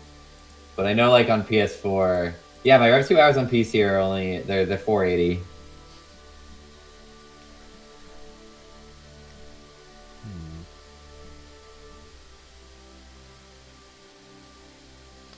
Pizzo on keyboard? Oh. Oh. I'm just waiting on Carmichael right now.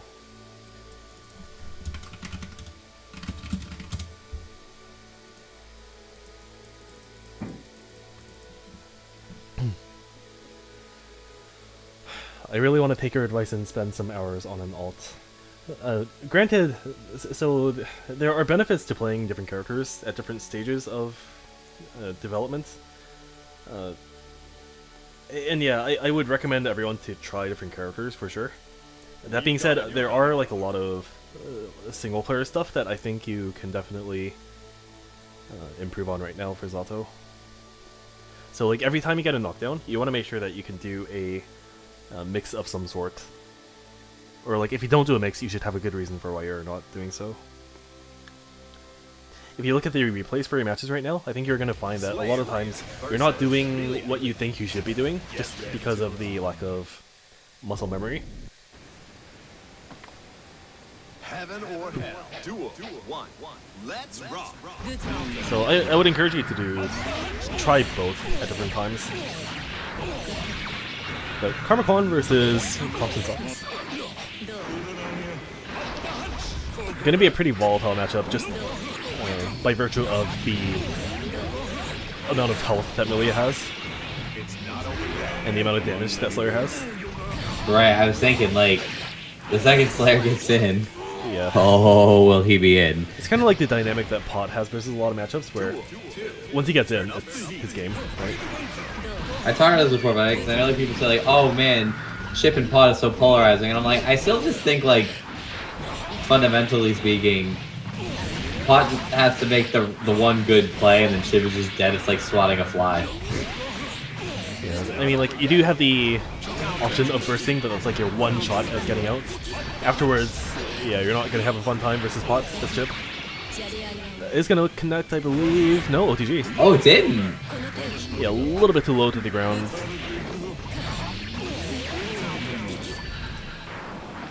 Fox and Sox very close to losing, and there it is. 0-1.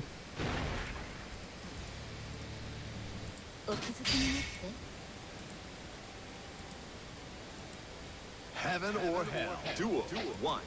Let's rock. Yeah, I can get into it later, Mad Hatter, but there's I think you can mix a lot more than you might imagine. Or like there are some things that are preventing you from being able to do it right now, but yeah.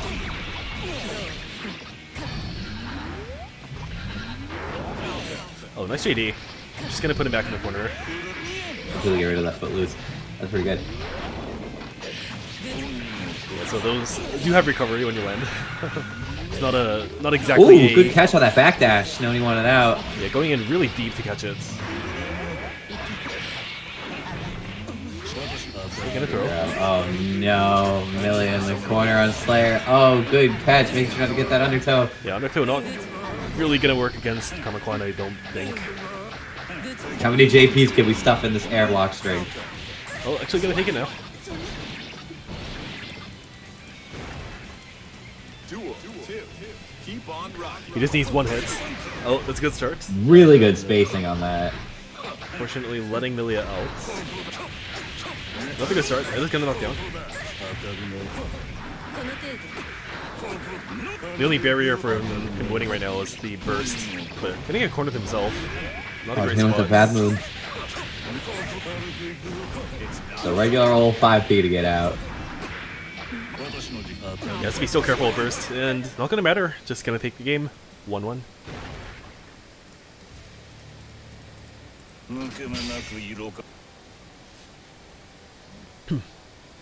How does BDC function against Milia? Okay, I asked this again. I asked this to Sora in a previous week, but I forget what he said. I know he can deal with Slayer stuff, but I know Milia can deal with Slayer stuff, but she does have the cross-ups, so it's not like she can do nothing about it. She's gonna get it perfect here. So Slayer does still have to win one more game after this to win the set.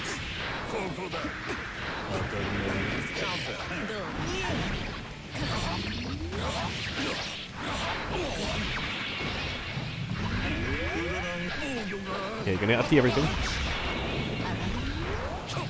I love IID Footloose because it's just how far you go. It really just gets you out. Yeah, it's one of those fun moves to just throw out. The momentum. See your character zoom real fast. Slayer goes zoom. Okay, not quite the setup you want. Yeah, so like that just now, for example, is a case where you are behind Slayer at the time of his wake up. So I would imagine backdash doesn't work quite as well there. Or like you have to make a read that really is gonna cross up. All or nothing. He's not dealing with the car. Hey, nice counter it. Just gonna keep resetting over and over. Big 6P. Ray Wyatt to the 6P. Oh, two of them, you're stunned. Yeah, that's actually 2-1. And gonna have to do one more game.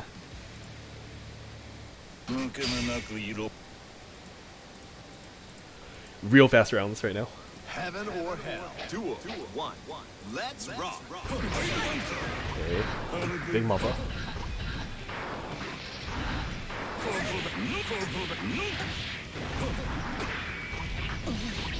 Carmichael's kind of like committing to these options while she's grounded, and I'm not really sure if you want to do that versus Slayer, who really benefits from these RPS situations.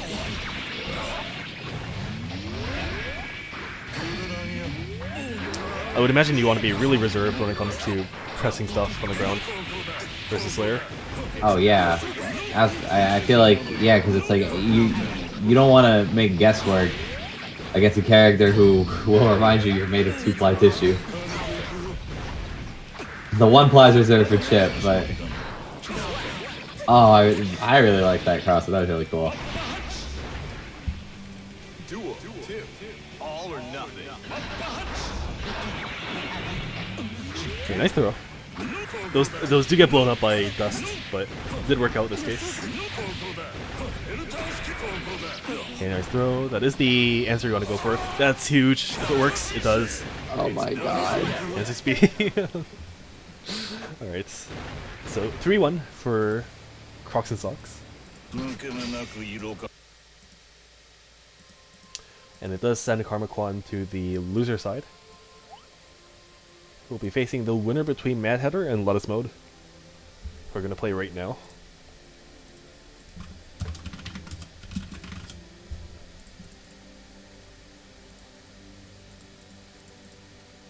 Good stuff. Good to see a good Slayer player. We've got a newcomer.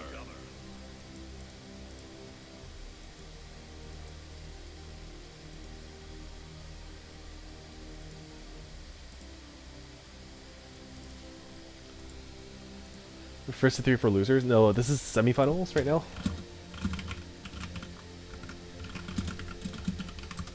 So it is first to 2.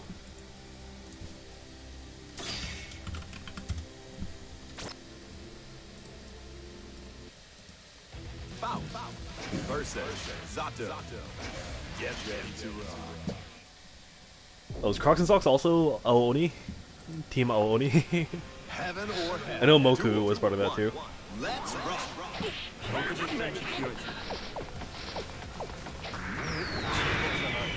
Okay, real pressure. Aoni Esports, yeah. I saw them liking my posts for the week 7 results. And I was like, what the hell? And then I realized it's part of like Moku and their thing.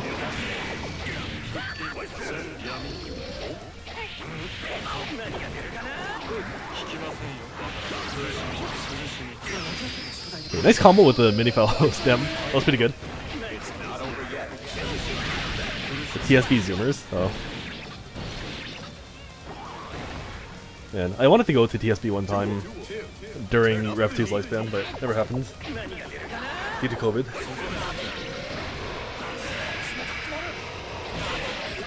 Well, bust out trading. Chippy epic punish. Not quite what you want. You want to get the grounded punish. so that you get a knockdown. That's Zato's JD, right? Yep, that is JD, yes, the big button. Yeah. The big axe. Okay, cool.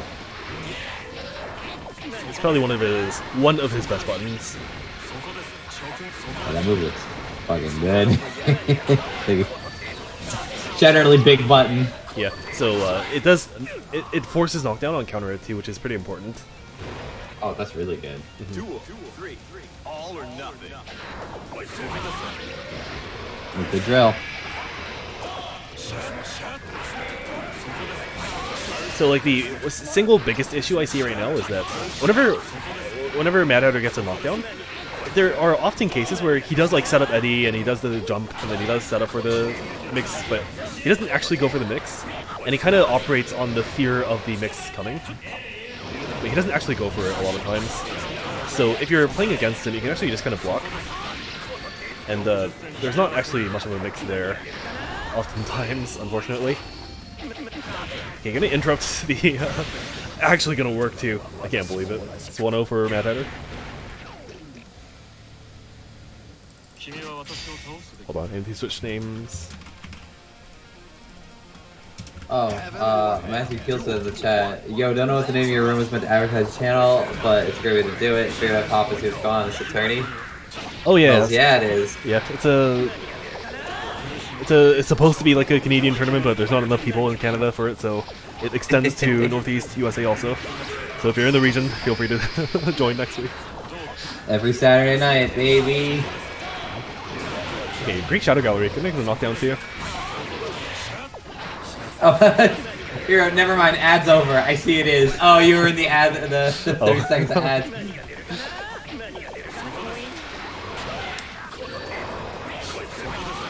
There's a thing with Faust also in this matchup where you can use Zato's 6H. It's the big arm that extends upwards, and it has such a huge hurt box that it can interrupt Faust his bomb bag that he throws to the ground diagonally.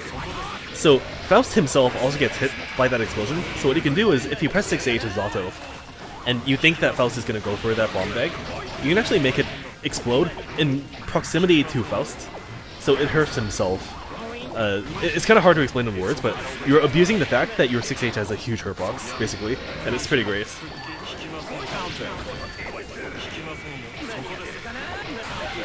If you get hit during Great White, Eddie goes away. Yeah, it does. Also, if you hit Eddie, like Eddie himself, like right near the beginning startup of the super, it also cancels the super after having forced him to spend 50 meter. I'm trying to block on that one. So like, if it does happen properly, you'll hear Eddie dying, like the sound effect for Eddie dying, in the middle of the flash for the super, and it's pretty depressing.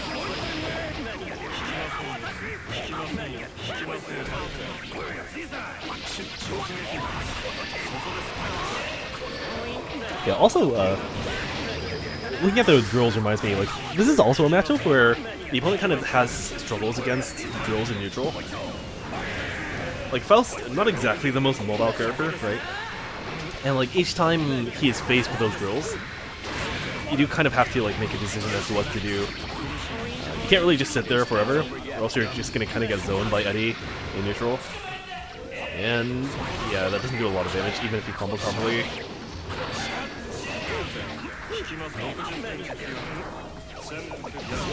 Oh no. Yeah. Bomb.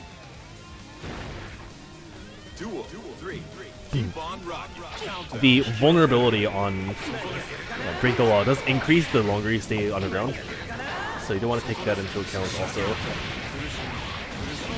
Can you Drunkard Shade any item throw? No, you cannot. So in this matchup there's nothing you can reflect with Drunkard.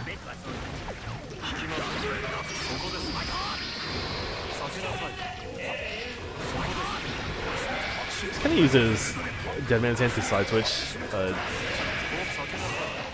was gonna say, I really like his use of doing that, actually. Using it to get the side switch and turn the drill out to just make sure that it actually, like... It doesn't have to be like a crazy... I saw some of the... He sometimes go for the JD right out of it, throw him into a combo, but I think the side switch is really working out. So the thing with Dead Man's Hand is it costs a lot of Eddie gauge, and then also it has like pretty crazy proration. So the only damage you're gonna get off of it is gonna be like 150 at best-ish, which is not a lot. considering the fact that you're not going to get a knockdown afterwards either, because Zato has no way to knock down from air hits without meter. But in this case, just gonna kind of pressure him into the corner and take the round. So 1-1. Heaven or hell. Duel. 1. Let's rock. There is a setup for you to do Dead Man's Hand into an unblockable in the corner, but it's a little bit jank, to be honest.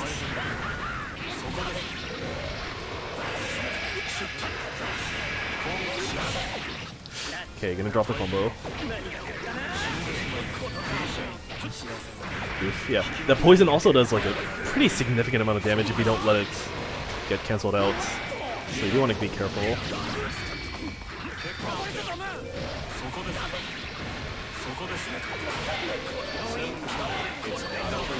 you want to be careful against the Nobiru's. Those do a lot of damage if you don't let them be in check.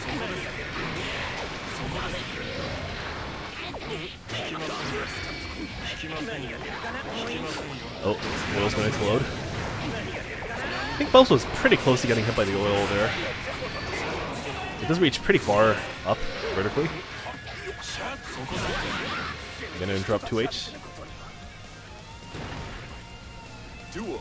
2. Turn up the heat.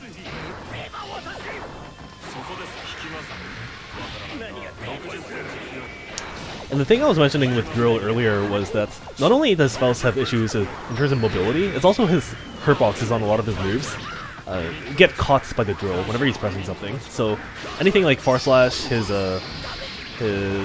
Scalpel also has a hurt box, like 2H has a hurt box. These all get hit by Drill if they're on the field, so you do have to be really careful about when you're pressing buttons.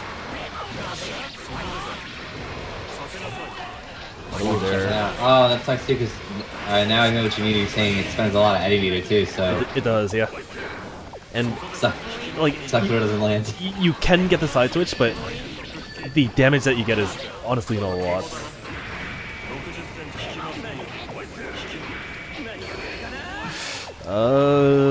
Okay, sure. It's just like, again, there's no mix here, unfortunately. But getting the reset, that is going to be that is going to be the match for Mad Hatter. So 2-1.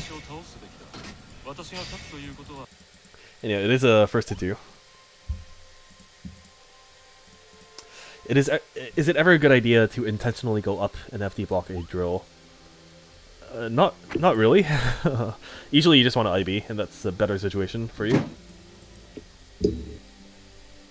The Shark super godlike, yeah. I mean, he won with it, so it must be, right?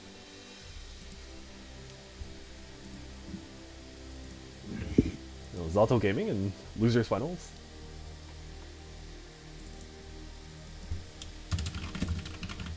Oh, I forgot to change the round name again. We've got a newcomer.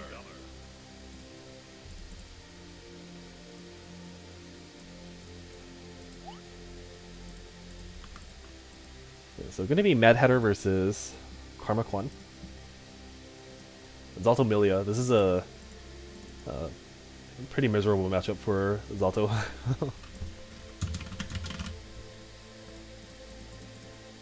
So a lot of people like to put these two characters together for like exhibitions and stuff because they're lore related, but it's a pretty bad matchup for Zato, unfortunately. Heaven or hell. Duel. 1. Let's rock.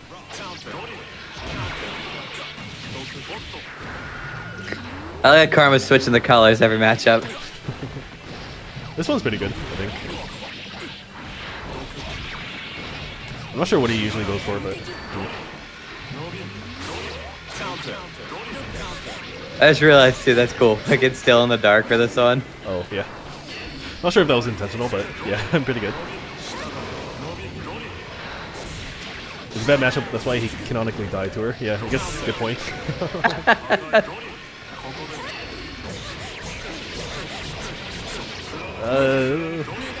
Really want to get the knockdown there if possible. Gonna get the throw on Shadow Gallery.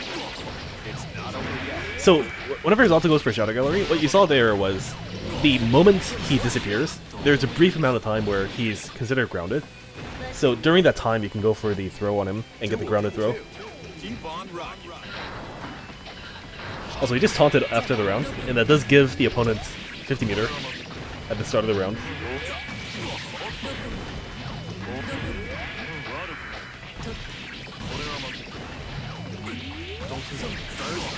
I don't know how to fight that matchup. Obviously, so far, and Girls at everything. Yeah, it's like a rough matchup, sort of, if you're not used to his auto.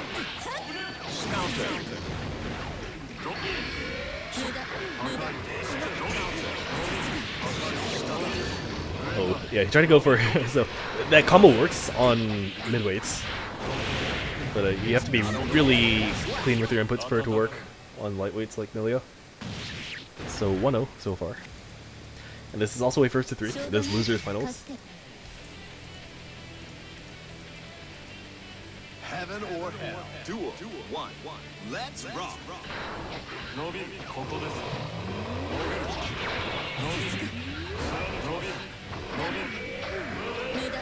Yeah, it's hard for me to give advice for like Faust's perspective, but you do really want to take advantage of your item cost as much as possible.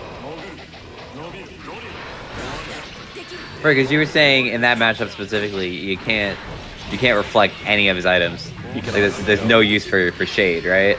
No, and that's the case for a lot of matchups, but in Faust's, there's like not really any use at all. Yeah. Okay, so Garden. Okay, that's kind of fucked up. That's a F Shiki. It's not over yet.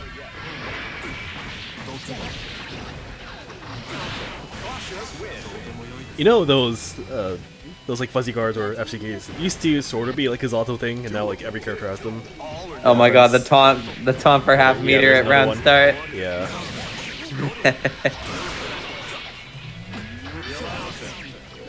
Well, yeah, you might as well use it. At that angle. I'm gonna grab him again.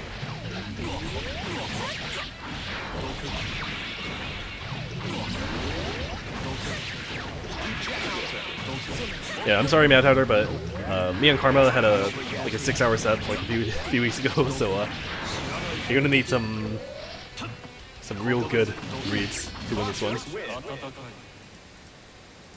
So 2-0, one more left for Carmichael.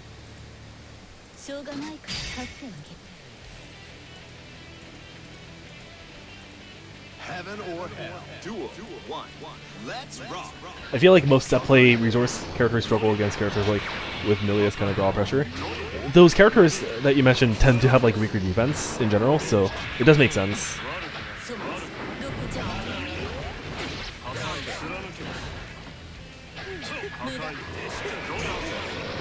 Yeah, I mean, to be fair, there is a correlation of Shark Super and winning, so maybe he should Shark Super more, right? Oh, so we've that's not a good sign. It's like blocking both 6Ks, pretty nice. So like you're still in the corner, but you don't take as much damage as you could have because you're only getting hit by the throw. That being said, you are still in the corner, so match point for Karma. Duel. 2. Turn up the heat. To the What you do, Tandem Moon? yeah, that far drill does have to show itself every now and then, but yeah, as you can see, it can get beat pretty hard.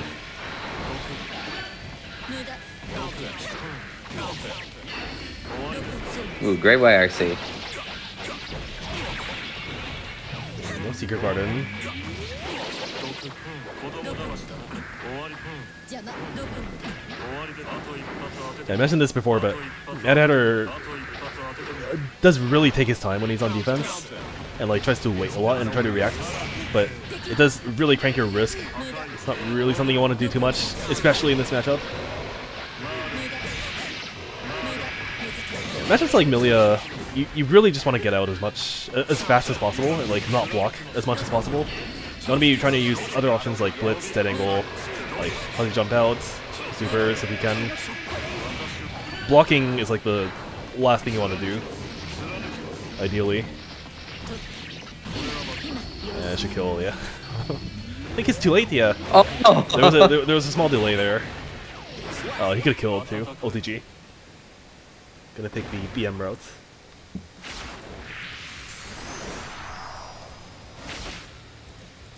And 3-0. しょうがないから勝ってあげる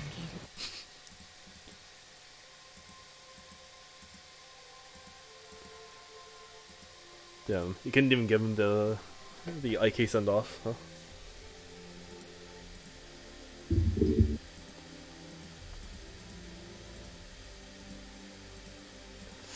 Alright, so we have our grand finals. So it is going to be Carmichael versus Crocs and Socks, who sent Carmichael to losers earlier.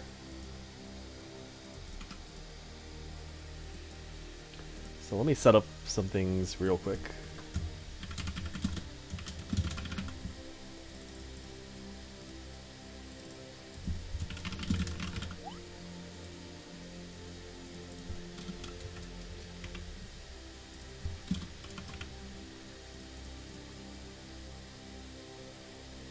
Alright.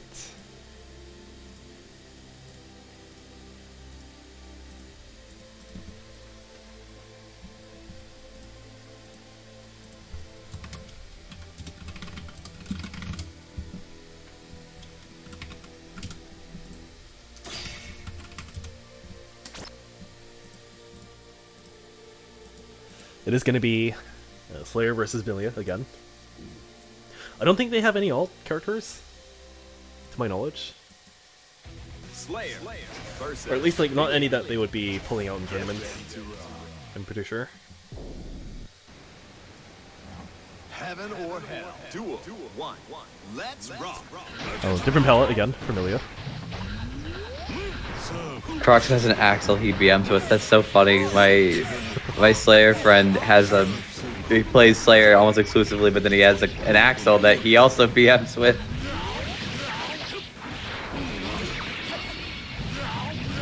I think there is maybe like a certain level of resentment that Slayer players have versus Axel, because that matchup is pretty bad for Slayer, I'm told. So like, maybe they play the character to just like figure out how he works and then Try to bring that to the matchup later. have decided that like he's actually kind of fun to play. That's kind of the case for me with who is it? Like Potts, actually, where I wanted to figure out how Pot plays, and like I didn't really have any intention of playing him, but I tried him out for a little bit, and then he's actually kind of fun to play. I usually don't play grapplers. Yeah, Pot. I usually don't play any grapplers in fighting games, but he's not really low mobility as you would expect due to Hammerfall.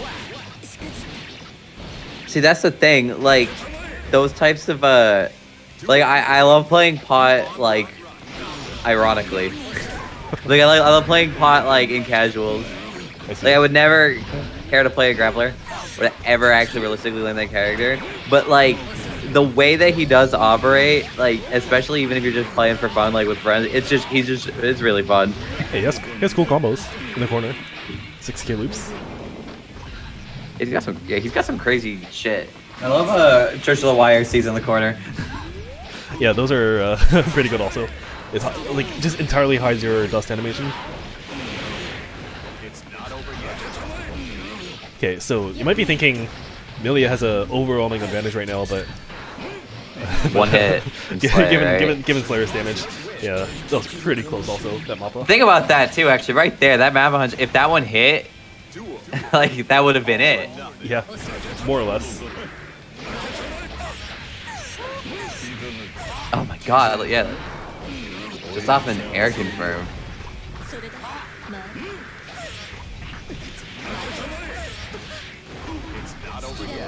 Oof. That's gonna Yep, do there it. it is. The turnaround, 50-50. Yep. Wake up dots. So 1-0 for Crocs and Socks. Oh, damn, I'm gonna have to see. Leo's 2. Oh, Chat. She's just one burst dead on time away from losing. Lol. yeah. That's true from like such a huge range that it kills from with burst dots. Oh god, the risk too that's getting cranked up. Yeah, it's not good news for Milia.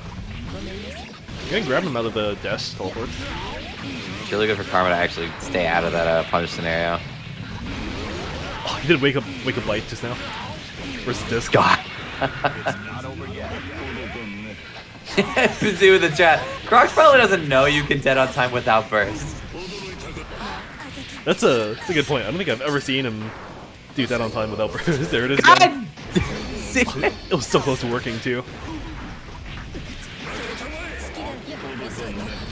Also, I don't know if you noticed, but he Carmichael just teabagged Crocs and Socks earlier while Secret Garden was going on.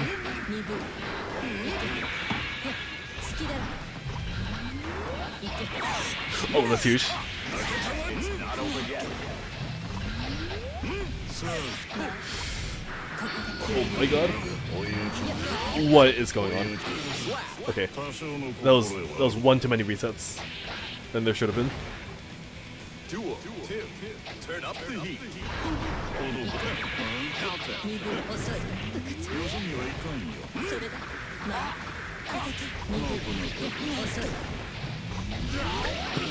Just preemptive fuzzy block. It's just warming up your hands for the fuzzy block that you eventually have to do.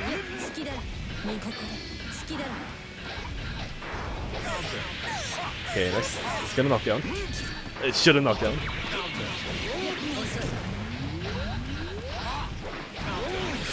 I'm not sure what he went for there once he landed. But gonna get out traded. Blocking to K, not the second one. Chicken block, and throw. Nice, that's huge. Didn't kill with super, I'm pretty surprised. And gonna get him with the undertow. I am pretty surprised. Duel. Three. Keep on rocking. Okay, trading.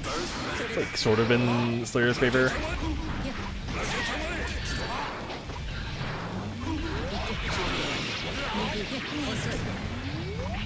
Nice. Wake up throw. Or wake up bite, rather. BDC bite. That's huge, also baiting the burst. He has a lot of meter too. I think he might go for the super? No. Did he cross over? He did.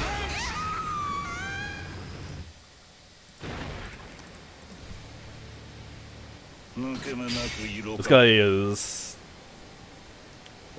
guy's doing pretty well. Heaven or hell. Duel. One. Let's rock.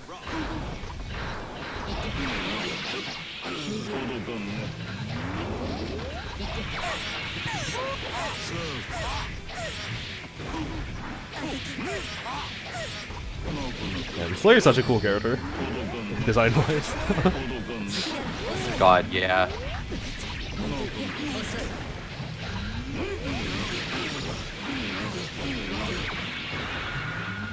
I disagree. I mean, you play Zalto. I mean, like, so do I, but...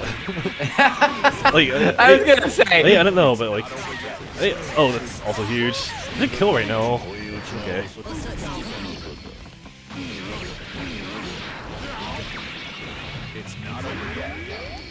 I just think like the way he plays is very, very unique to Guilty Gear, and I don't think I've seen like this kind of character anywhere else before.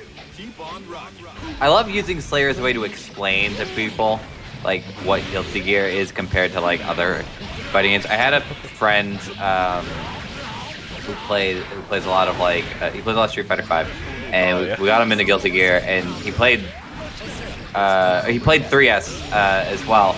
And like I explained, I said, I'm like, yeah, you know how like Dudley can weave in and out? And he's like, yeah, I think Dudley's cool. Yeah. I'm like, well, what if the weave was an input and then you got to like the punch part was a separate thing and you could make it like whatever you wanted? Yeah. And he's like, whoa, the choice. Turn up the heat. Yeah, I do see the comparison to Dudley every now and then, but it doesn't quite do him justice. Oh yeah, I agree. But like it's such a quick sell. Yeah, I feel like for sure.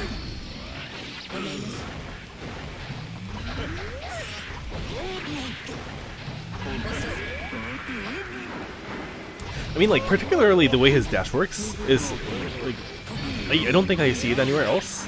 With like the invul that it gives, and also like the distance it covers, the way you can jump cancel. Okay, nice burst. Oof, yeah, that button's too good. catch. All of Milia's punch buttons are pretty godlike. 5P, He's 2P. Dudley, but he doesn't need to block. Heaven or hell. Duel 1. Let's rock. I love his little cape. Like I think the design of the cape is really cool. Oh, yeah. The way that it sits on his it's shoulders, huge. like under the collar. First, not going to work out. Oh wow, Okay, great there- blitz. Okay, I think that's the first time we've seen Undertow getting dealt with properly.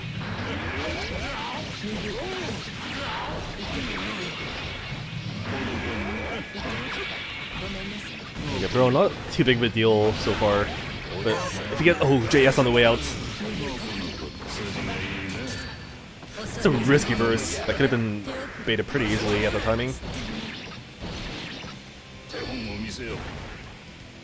Duel 2. Turn up the heat. Huge Mappa. Oh god, look, half the health's already gone. Look at all this risk too. There's a Oh fight. no. This is a tournament point. What And the he's gonna, fuck? he's gonna take it. Man, well, that's Crocs and Socks. Your Grandstanding out of perfect. Supreme Champion of Canada is gonna be Crocs and Socks. So congratulations, and hold on, let me get him in here if he wants to do a winner's interview.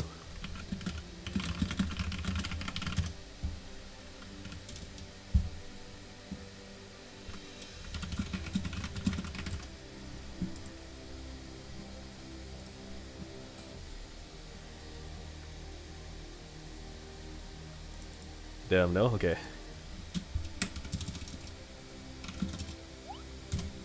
Alright, we're gonna jump straight into Thug Finals in that case. Good luck. But Thug Finals though. Yeah, okay.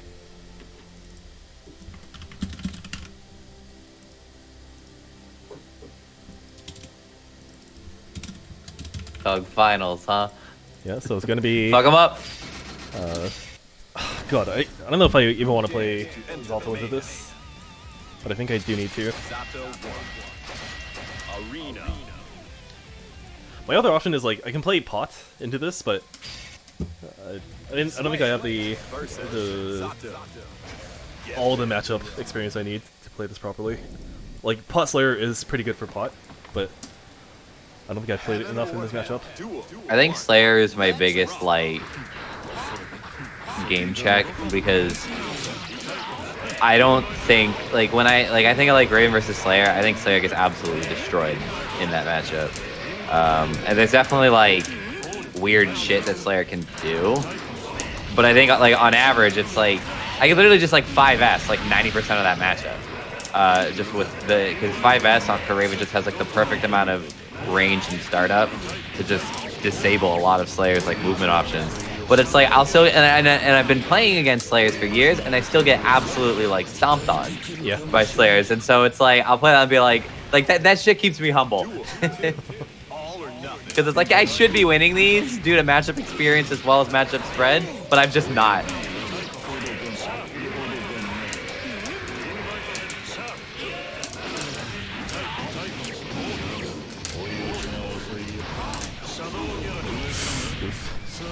Oh, nice! I crossed him up.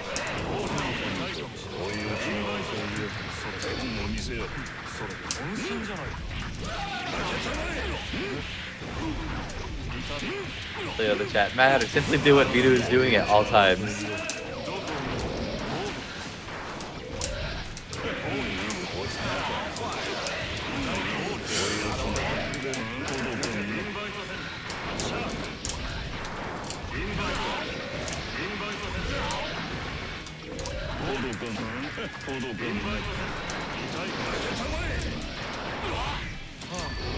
Please don't let me. Wow, what a grab. Okay, nice. Took them out. GG's.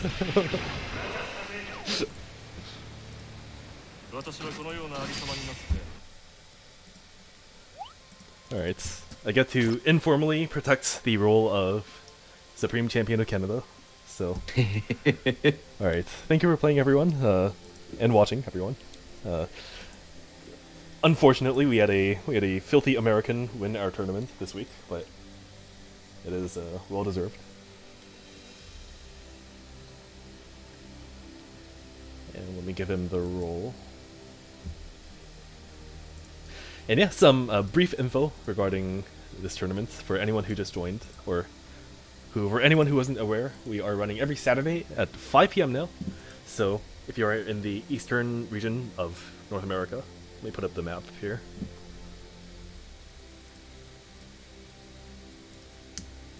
So if you're in the regions that are colored yellow, you're eligible to join. So Wisconsin, Illinois, Michigan, Indiana, Kentucky, West Virginia, Ohio, Virginia, Philadelphia, New York, and everything above that is eligible.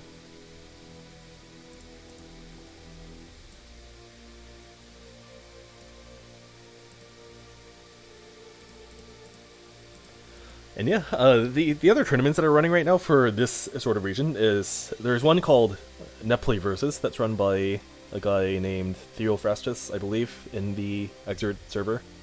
And that one sort of has like a similar regional eligibility, I believe. And that tournament is actually one of the reasons why I kind of pulled it back earlier to 5 p.m. rather than 6 p.m. because it does kind of collide with their schedule a little bit. So I think this way people have... people can join both if they want to, because I think that one starts at 7:30 or 7-ish.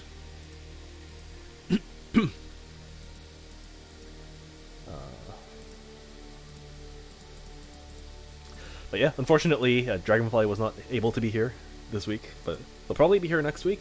Although I'm not sure if we're going to be streaming next week, because on the Friday prior to next week, I'm going to be hosting REV2 offline. So I'm not sure if that's happening, but I'll let people know. And also, if we don't run, Goober Gear is probably running, so do check that one out also. And I think that's it, so I will see everyone later, and hopefully be back before next week's stream. But for the time being, I think that's all. Cool. Thanks for having me on the mic, by the way. Yeah, no problem. And if you want to hop on anytime in the future, feel free. Yeah, I'm gonna try to be more available. In general, it's like it's tough. Like, you know, the thing people talk about a lot. You play a game, or you enter a bracket, and you really only get the couple games there. So it's like it's way more important to be present beyond just the bracket. Like it'll definitely, I'll get like practical Magic experience by actually just like joining when people have lobbies open. Yeah, primarily I just want to get interest in this game to maintain at a certain level, even if I can't like revive it entirely, obviously. So it's just getting people to join and participate in some way or just watch is very good news to me. So thanks for coming on. Yeah, anytime. At me anytime if you need commentators. I know Dragonfly wasn't around this week, so it worked out. Sure. That way you didn't have to do solo commentary. Sure, yeah. Also, yeah, I think I'm gonna stick around for like a little bit longer right now, just to show my fellow Zato main some tips and tricks here. But if you have to go, I will see you later, and I will call upon you again for sure. Yeah, I gotta bounce. I had some people bug me about another Exard lobby right now. Actually, they're like, "Hurry up!" Sure. I'm like, "I'm doing something, guys." Sure. Okay. Well, yeah, I'll see you probably 2 weeks from now then, if you're here. So let me know. Cool. All right. Have a nice night, guys. See you around.